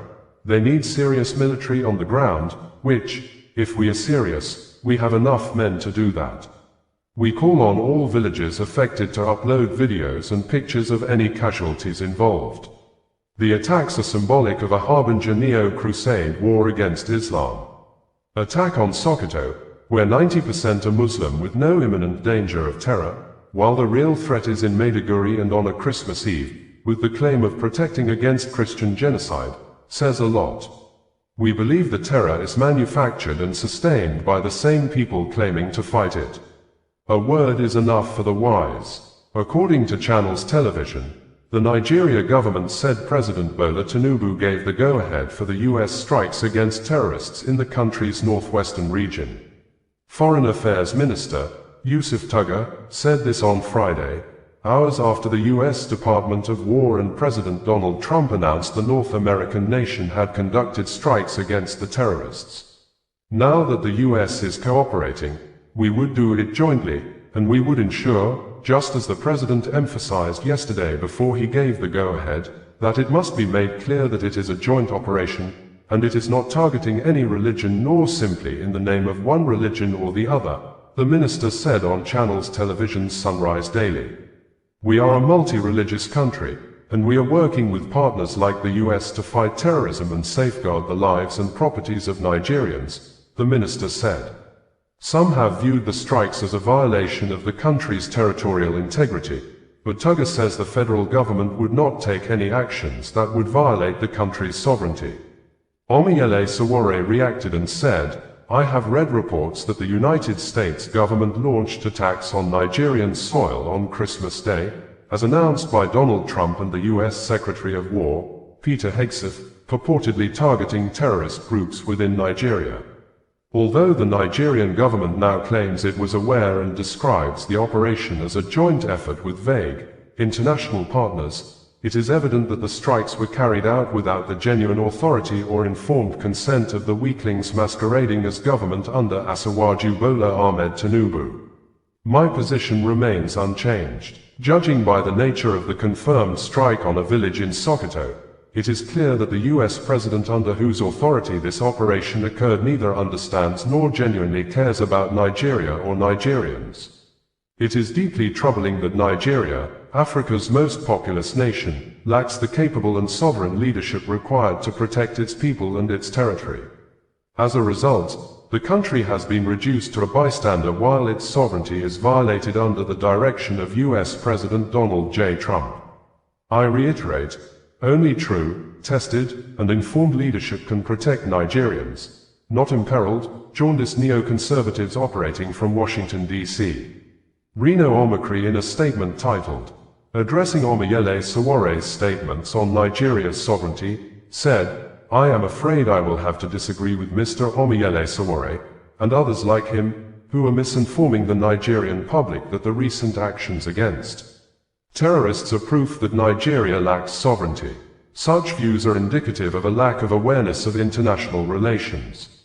Please fact-check me. Larger and older nations than Nigeria, which I would not want to mention out of respect for these countries and the governments, have asked for and received direct international and foreign military assistance, intervention, specifically from the United States and other countries, when dealing with terrorists operating within their borders, especially when those belligerents are mobile and have embedded themselves so close to innocent civilian populations that it would be difficult to use conventional means against them without harming law-abiding citizens. While I would not want to identify these nations, journalists and interested members of the public can use Google or other AI tools to help reveal them. It is also wrong for Mr. Sowore to call our government and military weak. For his education, Mr. Sowore may want to know that Nigeria has a better military record than most nations, and has decisively brought peace and stabilized several countries, beginning from the Congo in 1960, to Tanzania in 1964, to Lebanon in 1978, and then via Ecomog in the Mano River region, Liberia, Sierra Leone, etc., between 1991 and 2006. Our military has also helped restore democratically elected governments in places like Sao Tome and Principe and others. When Nigeria's armed forces intervened in those nations, they did not tamper with or in any way weaken the sovereignty of those countries or the governments. In fact, we were invited either by the countries themselves, the United Nations, or regional bodies. The Nigerian armed forces have a sterling military record as a dependable fighting unit. In fact, due to their superior training, Nigerian military personnel have served as chiefs of army staff in other nations. However, when you are fighting cowardly terrorists that weave in and out of civilian populations, you need the help of those with precision targeting capabilities. What Mr. Sowore and others like him may not be aware of is that no single nation has ever defeated terror on its own. It takes international effort. Mr. Sowore has himself admitted receiving funding from multiple US funding agencies. Based on his admission, should that mean he is a foreign puppet, unfit to aspire to leadership in Nigeria? Of course not. If Omoyele Sowore and others like him have anger over what has happened, please let it be directed at the terrorists and their sponsors, who have killed many Nigerians of all faiths and ethnicities and disrupted communities, while preventing honest and hard-working Nigerians from going about their lawful activities. Projecting anger at anything that will bring relief and succor to those Nigerians most affected by terror is not patriotic, no matter how much some try to cloak it in such terms. The priority is to protect the lives and properties of Nigerians by any legal and moral means necessary and possible. If, indeed, people have any influence at all, that sway should not be used to cause dissension and turn some Nigerians against their leaders. Rather, it should be used to get those terrorists to turn a new leaf, drop their weapons, embrace peace, and show fidelity to the Nigerian flag and constitution. May God bless Nigeria. Osazuwa Radio, bringing you the news in a more digital way. While many Nigerians were asleep after the 2025 Christmas celebration, the United States, U.S. warship moved close and took position in the territorial Africa waters, then launched missiles at the dead of the night on Thursday into areas predominantly dominated by the Lakurawa terrorists in the Nigeria northwestern state of Sokoto, with President Donald Trump saying many of the terrorists were killed, but the Islamic State of Iraq and Syria, ISIS in the West Africa province, is yet to issue a statement over the airstrikes on the Lakurawa camps in Sokoto, the armed group that is affiliated with the Islamic State Sahel province operating in Mali, Niger, and the Nigeria Kebbi and Sokoto states, whose activities are mostly observed in 5 local government areas of Tangasa, Gudu, Alela, Binji, and Salame in Sokoto state. Some residents at Jabo village in the Tambul local government area of Sokoto state posted videos online to indicate that some components used in making the missiles fell on a farmland in the Jabo village. The videos showed a lot of the villagers, mostly younger ones, holding phones with touchlight on, recording the scene of the burning parts of one of the missiles in the farmland, while some took a closer camera angle shot of some of the components that have manufacturing inscriptions, dates and brand labels. The U.S. Africa Command, in a statement a few hours ago, said, at the direction of the President of the United States and the Secretary of War, and in coordination with Nigerian authorities, U.S. Africa Command conducted strikes against ISIS terrorists in Nigeria on December 25, 2025, in Sokoto State. President Donald Trump, while announcing the military action through his Truth social media platform on Thursday night, said, "Tonight, at my direction as Commander-in-Chief, the United States launched a powerful and deadly strike against ISIS terrorist scum in northwest Nigeria, who have been targeting and viciously killing, primarily, innocent Christians, at levels not seen for many years, and even centuries. I have previously warned these terrorists that if they did not stop the slaughtering of Christians, there would be hell to pay, and tonight, there was." The Department of War executed numerous perfect strikes, as only the United States is capable of doing. Under my leadership, our country will not allow radical Islamic terrorism to prosper. May God bless our military, and Merry Christmas to all, including the dead terrorists, of which there will be many more if their slaughter of Christians continues. Peter Hegseth, the U.S. Secretary of War, reiterated the U.S. President's announcement in a tweet, saying, "The President was clear last month, the killing of innocent Christians in Nigeria and elsewhere must end. The Department of War is always ready, so ISIS found out tonight, on Christmas. More to come. Grateful for Nigerian government support and cooperation. Merry Christmas." On November 25, 2025, Peter Hegseth had said, "Yes, sir. The killing of innocent Christians in Nigeria, and anywhere, must end immediately. The Department of War is preparing for action. Either the Nigerian government protects Christians, or we will kill the Islamic terrorists who are committing these horrible atrocities." Bulama Bukati, a lawyer and social commentator, tweeted in reaction that, "I'm pleased to see that President Trump appears to have listened to our concerns back in November and worked with the Nigerian government rather than acting unilaterally." The U.S. airstrikes reportedly took place in Sokoto State, suggesting they targeted the Lakurawa group, which has become increasingly lethal. Strikes against the group are a welcome development, as they can help degrade its leadership and logistical capacity. This is especially positive given that the operation was carried out with the consent and cooperation of the Nigerian government.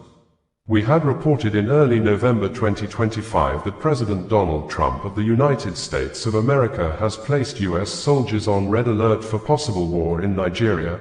According to President Trump, the U.S. Department of War should prepare U.S. troops for possible military action in Nigeria if the Nigerian government continued to allow the killing of Christians. The U.S. troops may very well go into that now disgraced country, guns a-blazing, to completely wipe out the Islamic terrorists who are committing these horrible atrocities. This President Trump issued on Saturday evening in line with Greenwich Meridian Time after President Bola Ahmed Tinubu personally signed a statement rejecting Trump's earlier claim on Friday that Christians are being targeted and killed in Nigeria.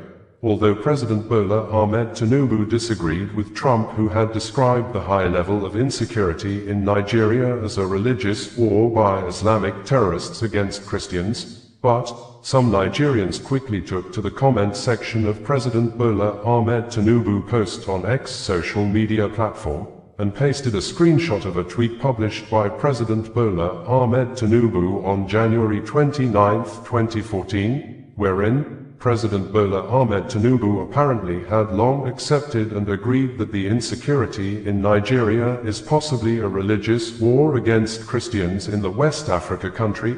Verbatim, in the tweet, Tinubu said, "The slaughtering of Christian worshippers is strongly condemnable. It calls to question the competence of Jonathan, then President of Nigeria, to protect Nigerians." This old statement by President Bola Ahmed Tinubu indicated that President Donald Trump of the United States of America may not be the first person to describe the insecurity in Nigeria as a religious war against Christian communities in the West Africa country. Bringing you the news in a more digital way. In an effort to challenge and prove wrong the statement of Harrison Gwamnashu, a well-known civilian volunteer assisting Nigeria security operatives with intelligence information that has led to the arrest and killing of suspected kidnappers in gun battle, that Harrison Gwamnashu was never arrested or charged to court by the Nigeria police force over the 5.4 million nairas he allegedly removed from the 20 million nairas ransom he was contracted to hand over to the kidnappers for the release and rescue of the married couple kidnapped in Avili community in the Etsiko West local government area of Edo State in late November 2025. A leading Nigeria social media influencer and human rights activist, Martins Vincent Otts aka Veridakman, on Tuesday night took to his social media pages and presented an apparent questionable court document, probably with malicious intent to manipulate and mislead unsuspecting members of the public in order to malign the character of Harrison Gwamnashu. This, in the court document presented by Veridakman, the alleged charge serial numbers were covered with a colored ink. No date of court sitting was written on the court document.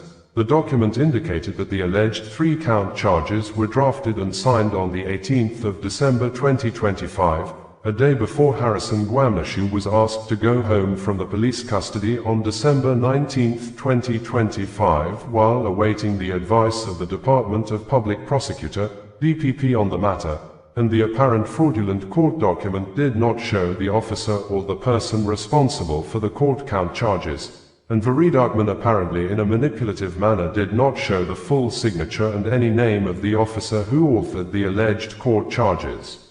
Veridakman claimed in the video that the prosecutor wanted Harrison Gwamnashu jailed for 6 months, but the judge he identified as Justice Etinosa Adekombi allegedly on her personal consideration, because of the Christmas and New Year season and public intervention, decided to grant Harrison Gwamnashu bail.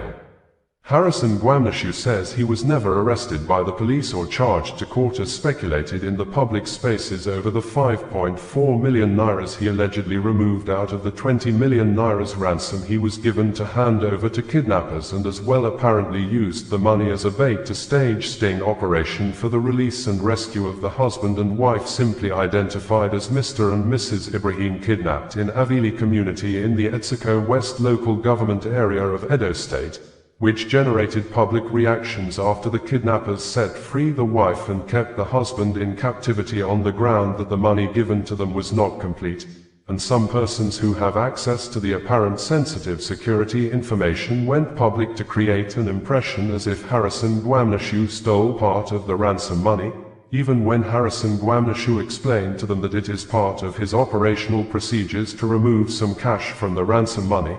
His explanation apparently went on deaf ears. and people who may be best described as mischief makers took advantage of the issue to call Harrison Gwamnashu names and reopen his alleged past deeds in a prejudiced manner to cast aspersions on him, even when they knew that Harrison Gwamnashu has a long history with video evidences of assisting security operatives to rescue kidnapped victims, and in some cases, the total money paid as ransom were recovered and returned to the victims' families, and the sting operation usually leads to the killing and arrest of the suspected kidnappers. This, according to Harrison Gwamnashu in a statement he issued through his verified Facebook account some hours ago. He was the one who personally submitted himself voluntarily to the Edo State Command of the Nigeria Police Force to enable the police investigate his action that he never had the intention of stealing the money, and his action of removing some money from the ransom was part of his usual operational procedures, adding that the police never charged him to court, and while in self-detention with the police, he became the cell president and he facilitated the release of 4 persons who were probably arrested and detained by the police unjustly for a crime the beneficiaries may know nothing about. And a video posted online by Harrison Gwamnashu on Monday night showed he arrived home to the waiting hands of his elderly mother, who was seen in the video singing, dancing with other family members, friends and well-wishers, and screaming loud with joy, while using one of her hands to caress the chest of her son, Harrison Gwamnashu, during which she said a lot of prayers in her local dialect.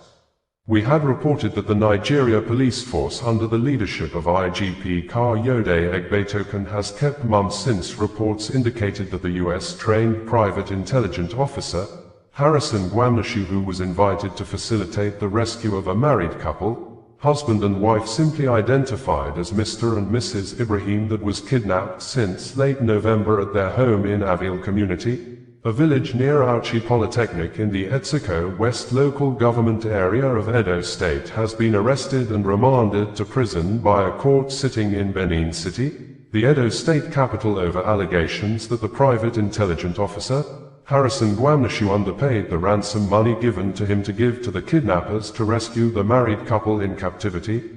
The reports of Harrison Gwamnashu's arrest and subsequent remand to prison custody became widespread after a popular Nigeria social media activist, Vincent Martin Zotz, in a video statement on Friday morning alleged that he has facilitated the arrest of the private intelligence officer, Harrison Gwamnashu, for allegedly removing 5.4 million naira from the total amount given to him by the victim's family to help pay as ransom to the kidnappers. This occurred after the sting operations Gwamnashu had prepared the ransom money for was probably aborted after a man, whose real names may be Oshiorimhe Jobasegheme, leaked, revealed and exposed the plan's sensitive security information online.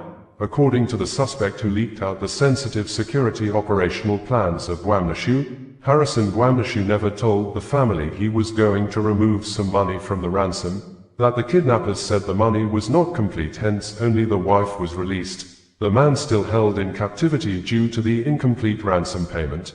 The suspect, Oshiorimhe Jobasegheme, in a video recorded statement stated that he was the one that helped facilitate the service of Harrison Gwamnashu when the family of the kidnapped victims requested for it.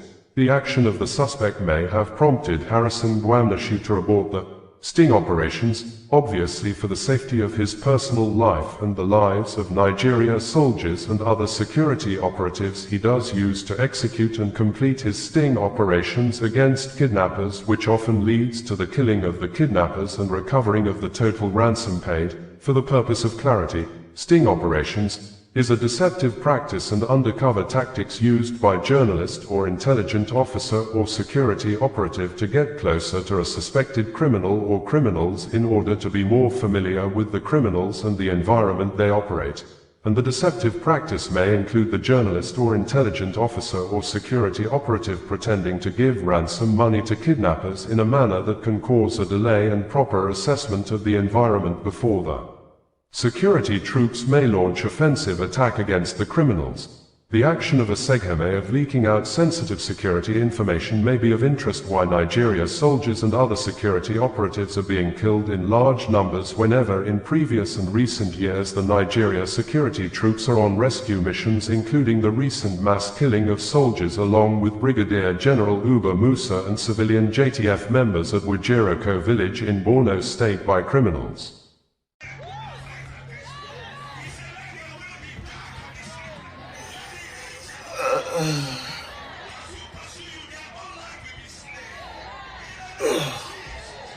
Alright, so that demonic, evil, very dark man, that's wicked, very dark man, is about to do his demonic, evil, wicked, envious, jealous things that he usually does. But guess what? It always comes with truth. And you all know it. You can't take that away from him. No matter the accusation, you know the truth. And you can't skip his video either. That's the law. You can accuse, push narrative, but you can never skip his videos. So sit down again and watch. So, Harrison have made his first post. Good for him. And then he said, let's skip to the important part. He said, for clarity, I was neither invited nor arrested by the police. As a law-abiding citizen, I voluntarily presented myself for investigation regarding the incident. Which incident? Let's skip that. At the moment, I have not been charged as the matter is still under review by the Directorate of Public Prosecution. See, this is the problem. I don't like lies. Damage control here and there. Anyways, you have not been charged. I will read your charges for you. You might be wondering how I got the document, but I'll read it for you regardless. As you can see, in the High Court of Justice of Edo State, in the Benin Criminal Division, holding at Benin City, Motion 2025, between Commissioner of Police, complainant/applicant, and Gwamnishu Harrison, M, 35 years, suspect. He said he has not been charged. Now let's read this charge. Charge that you, Gwamnishu M, on or about the 27th day of November 2025 around Auchi, Edo State, within the Auchi Criminal Division, under false pretense of inserting some security device into money meant for ransom payment of kidnappers with intent to defraud, did obtain the sum of 5.4 million naira from one Abdulaziz Saliu, and thereby committed an offense contrary to section 1 bracket at and punishable under section 1 subsection 3 of the Advance Fee Fraud and Other Fraud Related Offences Act 2006. That's one. Count 2 of your charge. That's you, Gwamnishu M, on or about 27th day of November 2025 around Auchi, Edo State, within the Auchi Criminal Division, did have in possession counterfeit currency notes of 5.4 million naira, which you knew the counterfeit currency, and thereby committed an offense punishable under section 25 subsection 5 of the Central Bank of Nigeria Act 2023. Counts 3. That's you, Gwamnishu, on or about the 2nd day of December 2025 around Auchi in Edo State, within the Criminal Division, did cause the continuing kidnap of one Zagiru Ibrahim M, and thereby committed an offense punishable under section 3 of the Kidnapping Prohibition Amendment Law of Edo State. You see, these are very, very big. You see the counts 2. My lawyer and I put down for that problem. That issue of fake naira notes, just to do damage control, right? They now put it in the problem for count 2. Count 3, they are alleging kidnapping that is part of the people being kidnapped, based on their own investigation. Now, I wouldn't know why you would lie about something like this. Now, this is the charge that you said you were never charged. Just in case we still want to argue further, this is the judge that sat on the case. Her name is Honorable Justice Etinosa Adekambi. That's the judge. Of the prosecutor. The judge was there. As a matter of fact, The prosecutor wanted you to go to jail for what you did for 6 months. But the judge was, of course, the judge just had to. Christmas they come, and of course a lot of people trying to plead and all that. So the judge just said, yeah. Now, let's go back again, right? He said, for clarity, I was neither invited nor arrested by the police. That means you walked in. So why didn't you walk out? Why didn't you walk out? Now, I don't like damage control, you see. But anything you say, I'm just going to come say something. And of course, you all know very dark man have proof. And let me tell you see, Nigerians have what I call a problem. It's not as if they don't know. Whatever thing I say, trust me, the whole country, anybody that watches it know I'm not lying. Of course, some people out of hate, I don't attack their favorite person before, they are scared that tomorrow might be their turn, they will just gather. It's like a group, you understand? They have a group of haters somewhere. They camp against very dark man. But the problem is this, you can't do anything. Do you understand? You can't do anything. And once very dark man talks about you, take it anywhere. There's what I do. I call it the truth hole. I put the truth hole on your personality. You might not go to prison, you might not go to jail, but there's that doubt I give. If I put a bomb, before anybody takes your story anymore, it's going to take ages. We have not even started. I will now go bit by bit into the whole thing. Like I said, I would just want you to come and tell the public. Nobody can believe you over very dark man. It's not even possible. They are all lying to themselves. Do you understand? And again, this is the law. Let me tell you how the law. It's my law. It's my law. When very dark man, when you have a problem, very dark man, right? This is what happens. Or when there's a problem. When people have a problem with VDM, that period, they get a lot of engagement. After 4 months, the people know VDM is not lying. They know, they just want to just bullshit VDM. But of course, VDM doesn't give a fuck. So they go to support you, Then later, they know the truth. They are going to go back. They did it with China, Ross. Where is it today? Mr. Jollof, a few days ago. Everybody, oh, Jollof. You can't get no good engagement no more. You have to do something extraordinary, right? Do you understand? So when you do damage control, sometimes, and these sort of things, I look at them and I smile. 4 months, they know VDM don't lie. 2 or 3 months, they know VDM don't lie. Do you understand? They know VDM don't lie. Like I said, my work sometimes is not to take you to jail. No, not because I want them to arrest. No. Simple. I just put a hole there. It's a hole. It's called the truth hole in the character. Do you understand? And the painful part is all of you cannot do anything about it. Nobody can do anything about it. This is very dark man we are talking about. Do you understand? Now your connection cannot do much. You bring out money, we bring out money too. You can't tell no police to go pick very dark man up anymore that you have some connection. It's not going to work. Unless if you are the government. Of course, the government can do that. They are the government. But no single entity, again, in this full country can do shit anymore. You can waste 200 million, I'll put it down. You go higher, I go higher. We put money down now. And guess what? What people don't know is, once the case is in the public, I can talk about it. It's my right to talk about it.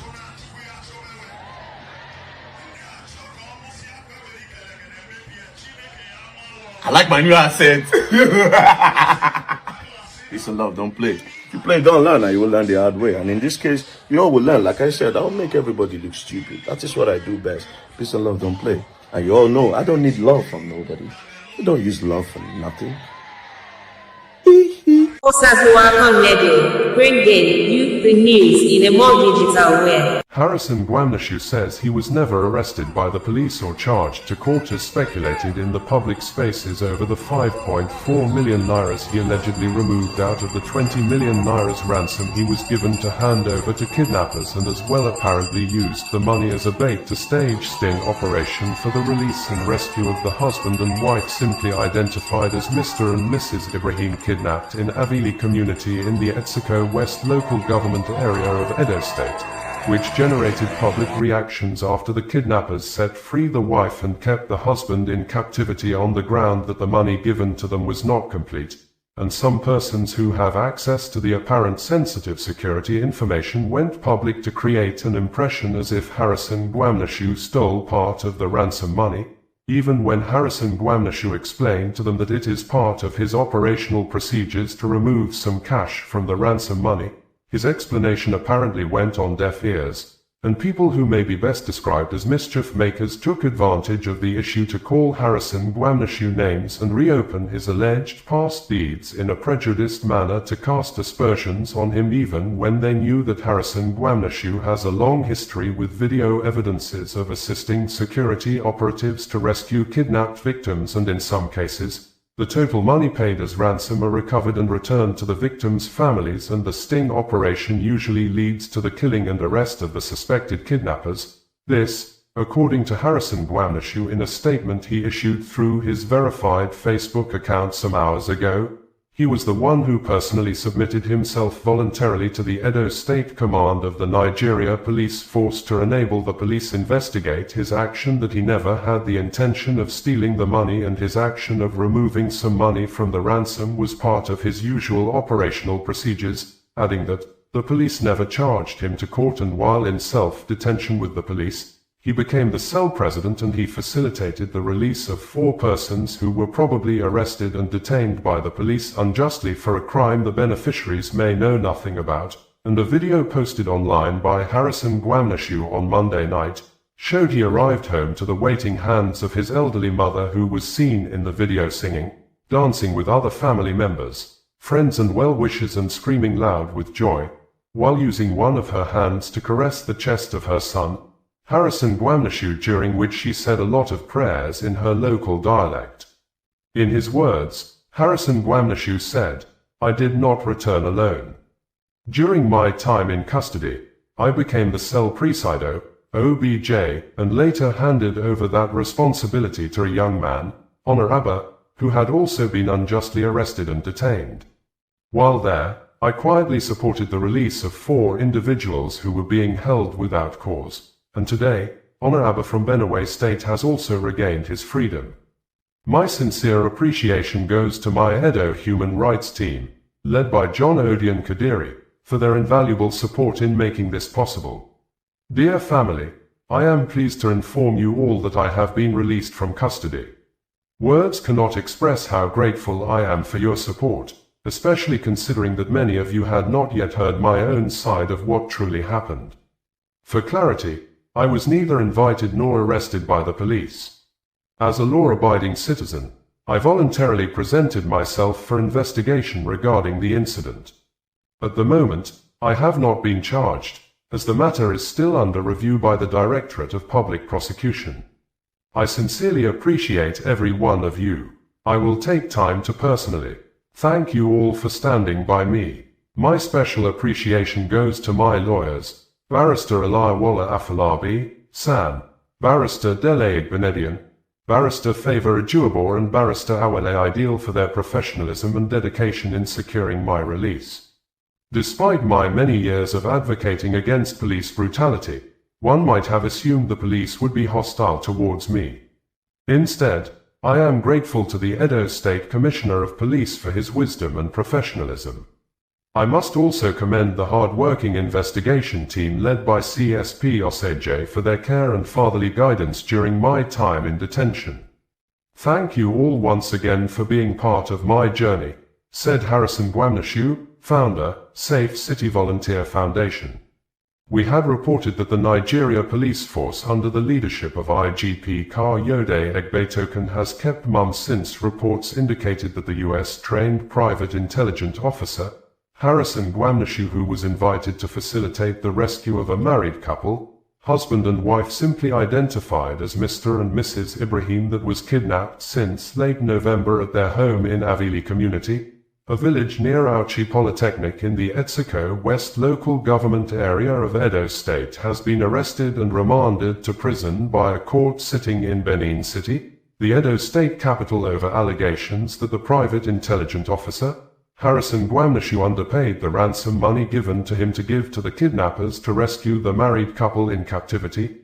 The reports of Harrison Gwamneshu's arrest and subsequent remand to prison custody became widespread after a popular Nigeria social media activist, Vincent Martins Ots, in a video statement on Friday morning alleged that he has facilitated the arrest of the private intelligence officer, Harrison Gwamneshu, for allegedly removing 5.4 million naira from the total amount given to him by the victim's family to help pay as ransom to the kidnappers.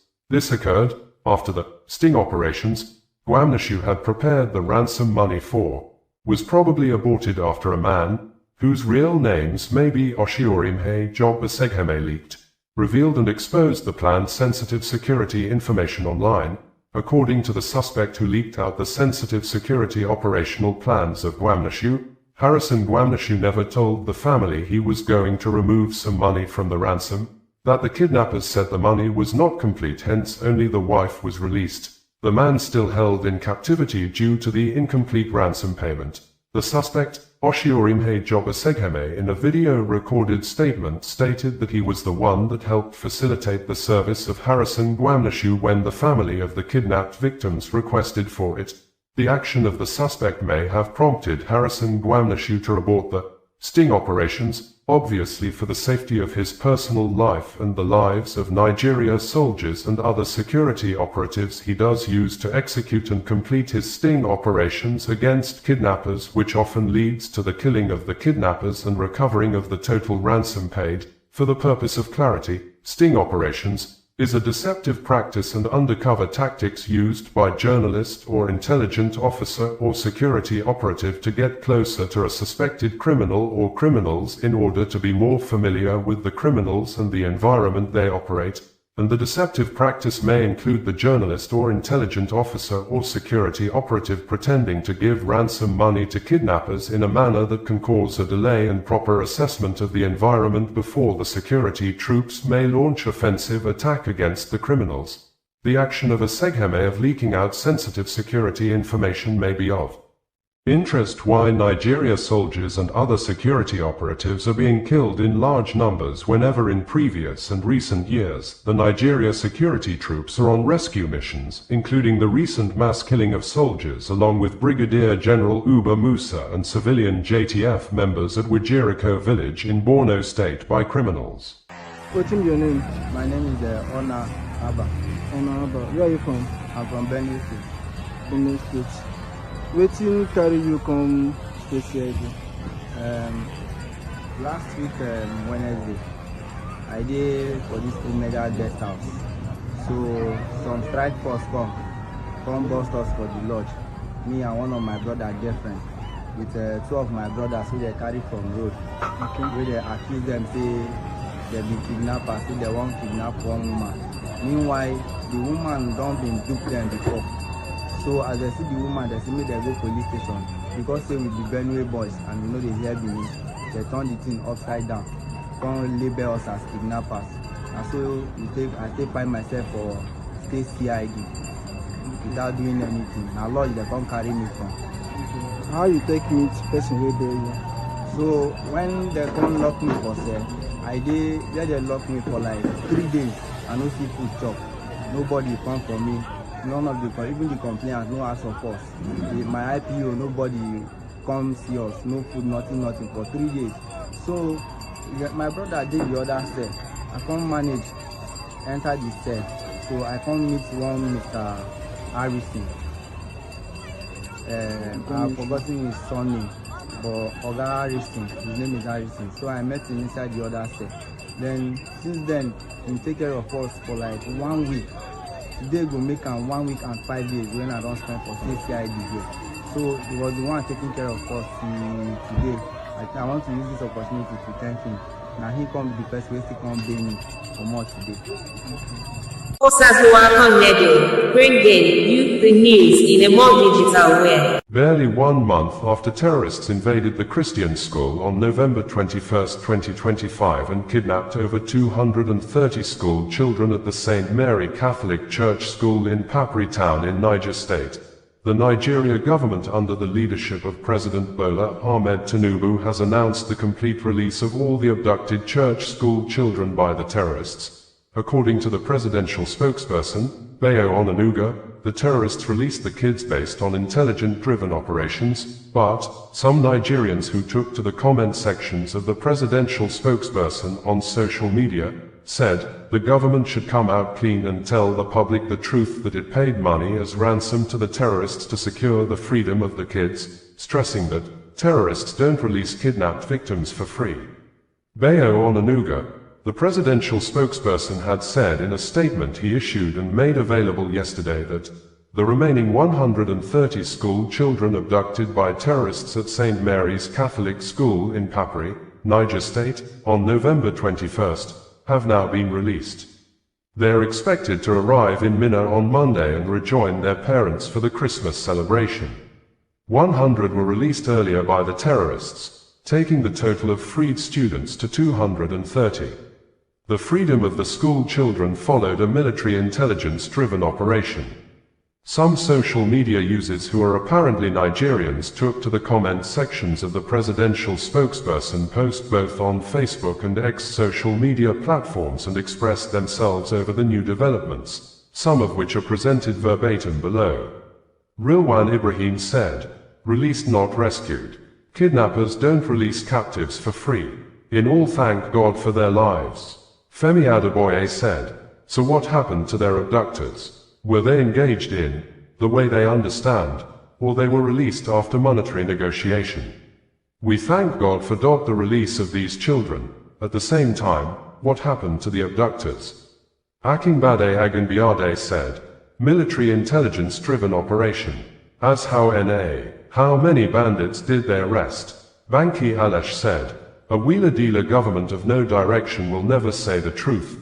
Only God knows how much ransom was paid from the hard-earned resources or borrowed funds of this country. No amount of propaganda or damage control. Nigerians becomes wiser every day with all your antics and they're ready for you come 2027. Ruska Oko said, "Sir, with all due respect, do the terrorists release them unconditionally or your government paid ransom?" Joke Megamixer stated, "The presidency celebrates a military intelligence-driven operation for the Papri release, yet says nothing about the fate of the abductors. In a functioning security system, the return of victims is only half the job. Without arrests or neutralized threats, this is not a rescue. It is a handover that comes at a cost that wasn't mentioned." The official account of the Papri release reads like a travel itinerary, not a security report.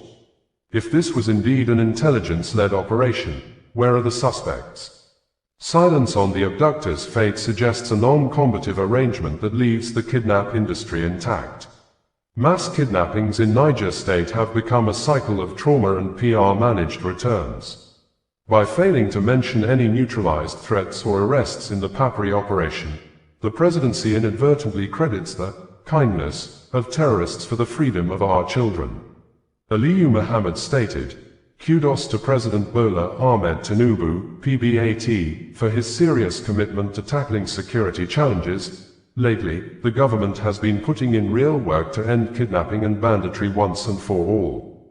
Samuel Ozuna stated, "Such military intelligence. Transactions completed. Alert received. A government that negotiates with terrorists." Onusum stated, "I'm glad the remaining schoolchildren have been released and will soon be reunited with their families. But, Mr. Bayo, how many terrorists were arrested or killed during the operation to free these children?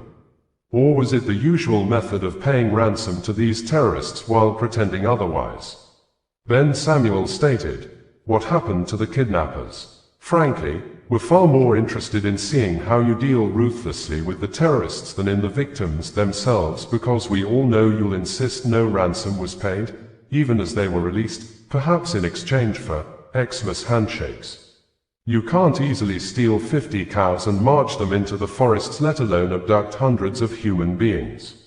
How do you plan to face Nigerians next year and campaign for APC re-election, when that would only mean more kidnappings and deeper insecurity? This is a truly clueless administration. What Nigerians want is to see the forests littered with the bodies of neutralized kidnappers, proof of overwhelming firepower, but instead, you allow them to regroup and strike again, kidnapping even more victims every day. Chika Ohaji added that, Mr. Onanuga, don't you think it is just too much to ask children who have been in a terrorist den for close to 2 months to be smiling for the camera? While we are relieved these children who are, from being normal kids, have undergone severe trauma, asking them to smile for the camera is adding salt to injury. They did not go on vacation. It wasn't Disney World. I think you people can do better. Terrorists are in competition with government for control of resources. That tells you a lot. Halata Smith added that. Check out the words used. How will release follow after a military intelligence operation and no abductors were either arrested or sent to their maker? Looks like we are getting good at hostile negotiations. Honorable Nuhu Sada added that. We welcome the safe release of the remaining 130 schoolchildren in Papuri. While we rejoice with their families, this tragic abduction underscores the urgent need for effective security reforms to ensure our children can learn without fear. Bringing you the news in a more digital way. Increasing rates of mass shooting leading to mass murder in South Africa recorded another new figure on Sunday early morning in the Bekkersdal town near the southwestern part of Johannesburg in the Gauteng province, when about 12 masked unknown gunmen invaded a public drinking, accommodation and relaxation spot known as Tavern, shooting into the pub and shot people as they sight them on the street while fleeing, leading to the killing of 9 persons as confirmed by the local authority, with additional 10 persons sustaining injuries. This occurred less than 3 weeks when gunmen stormed an illegal drinking establishment also known as Shebeen at a hostel in Salisville, west of Pretoria, wherein 12 people were killed, including a 3-year-old child, a 12-year-old boy, and a 16-year-old girl, and in 2024 alone, 26,232 murder cases representing more than 70 people killed per day in South Africa was reported by the South African Police Service, SAPS, and a non-governmental organization, the Democratic Alliance. BC had stated in its report earlier in the year that between January and March 2025, 5,727 people were murdered, representing an average of 62 people killed per day in 2025 first quarter, and 6,985 attempted murders were recorded, 75 per day. 43,776 assaults with intent to cause grievous bodily harm were reported, representing 475 per day. 10,688 people were raped, 116 per day. 4,571 kidnappings occurred, 49 per day. 11,111 common robberies and 35,374 commercial crimes were reported, representing 504 per day. And as at the time of filing in this report on Monday morning, the South Africa President, Cyril Ramaphosa, is yet to issue statement or announce policy action over the Sunday recent mass murder in the country, just as residents who spoke with local media blamed the attack on illegal miners known by the group name Zama Zamas, and the residents believed the police are in cahoots with the different gangsters terrorizing communities in South Africa. Local residents who spoke with local news media said that the mass murder in Bekkersdal occurred around 1 a.m. early morning night on Sunday, December 21st, with about 12 gunmen in a white van and silver sedan opened fire at the Quinoxalo Tavern in Bekkersdal, southwest of Johannesburg. A resident who spoke with Newsroom Africa Television said, "It is bad, my sister. The thing is, this has become a norm in this township. Young kids, tender kids as young as 2, 3 years old, when a gunshot sounds, they don't flinch. They would ask you, which direction does it come from? They're used to gunshots. Little kids. Now you can imagine how much about old people. What happened yesterday is a reflection of, I don't know how to put it, maybe, let me put it straight, a reflection of neglect by the police. Criminals, they do as they please here. These guns, they sound each and every evening. Let me put it that way. As soon as it's dusk, we know that gunshots are about to sound. And they will sound severely to a point whereby us ourselves would wonder, someone is shot or maybe someone has died. It is rare that you find people die like this. But gunshots, they sound the following morning. There's no report of someone dead. So I don't know if this, today, it's music, it's something that they enjoy, but it's terrorizing our communities. Who is terrorizing your community? People that are terrorizing our communities mainly is the Zamas and Sutu nationals, to be precise. Why am I saying that? When you talk to some of them, they will tell you that this is a rivalry thing. It's a gang rivalry thing. There are two gangs that are in the main that are playing a role here and they're making sure that they send a clear message to each other. You understand? Because here there's a gang of these people that reside here or that stays with us here and their arrival is on the other side of town. So as they come here, they're sending a message to these ones, but at the expense of our own community. So I would like to plead with General to please take action with this. And he must be decisive with it, such that he starts from within his own house, there at the police station of Pakistan, if necessary. Let it be that they reshuffle everyone if they can transfer all of them and bring new members here, because we are having a problem with them being in cahoots with criminals. You understand? The community will tell you that police are collecting brown envelopes from these people and nothing is happening. So the crime here is dismal. It's bad. And the leadership, let me be specific, the councillors and the ward committees here must come to play. But I think also they themselves, they're politicizing these issues. They are not up to scratch with this team. Among the 20 people shot, with 9 confirmed dead, police says its investigation is ongoing from the point of view of the terrorist attack. Gauteng Deputy Provincial Police Commissioner, Major General Fred Kekana said the attackers searched people after shooting them, taking their valuables, including phones. He said 3 people were killed inside the bar, while others were shot as they tried to flee, with the gunmen continuing to fire as they left the scene. Gauteng Deputy Provincial Police Commissioner, Major General Fred Kekana also told Newsroom Africa that the perpetrators, armed with pistols and 1 AK-47, were unprovoked. The poor patrons were just enjoying themselves when people came and shot, he said. The police commissioner said among those killed was a driver working for an online ride-hailing service, when about 12 unidentified suspects arrived at the scene in 2 vehicles, opened fire on patrons inside the tavern and fled. At least 10 wounded people were taken to hospital. Bringing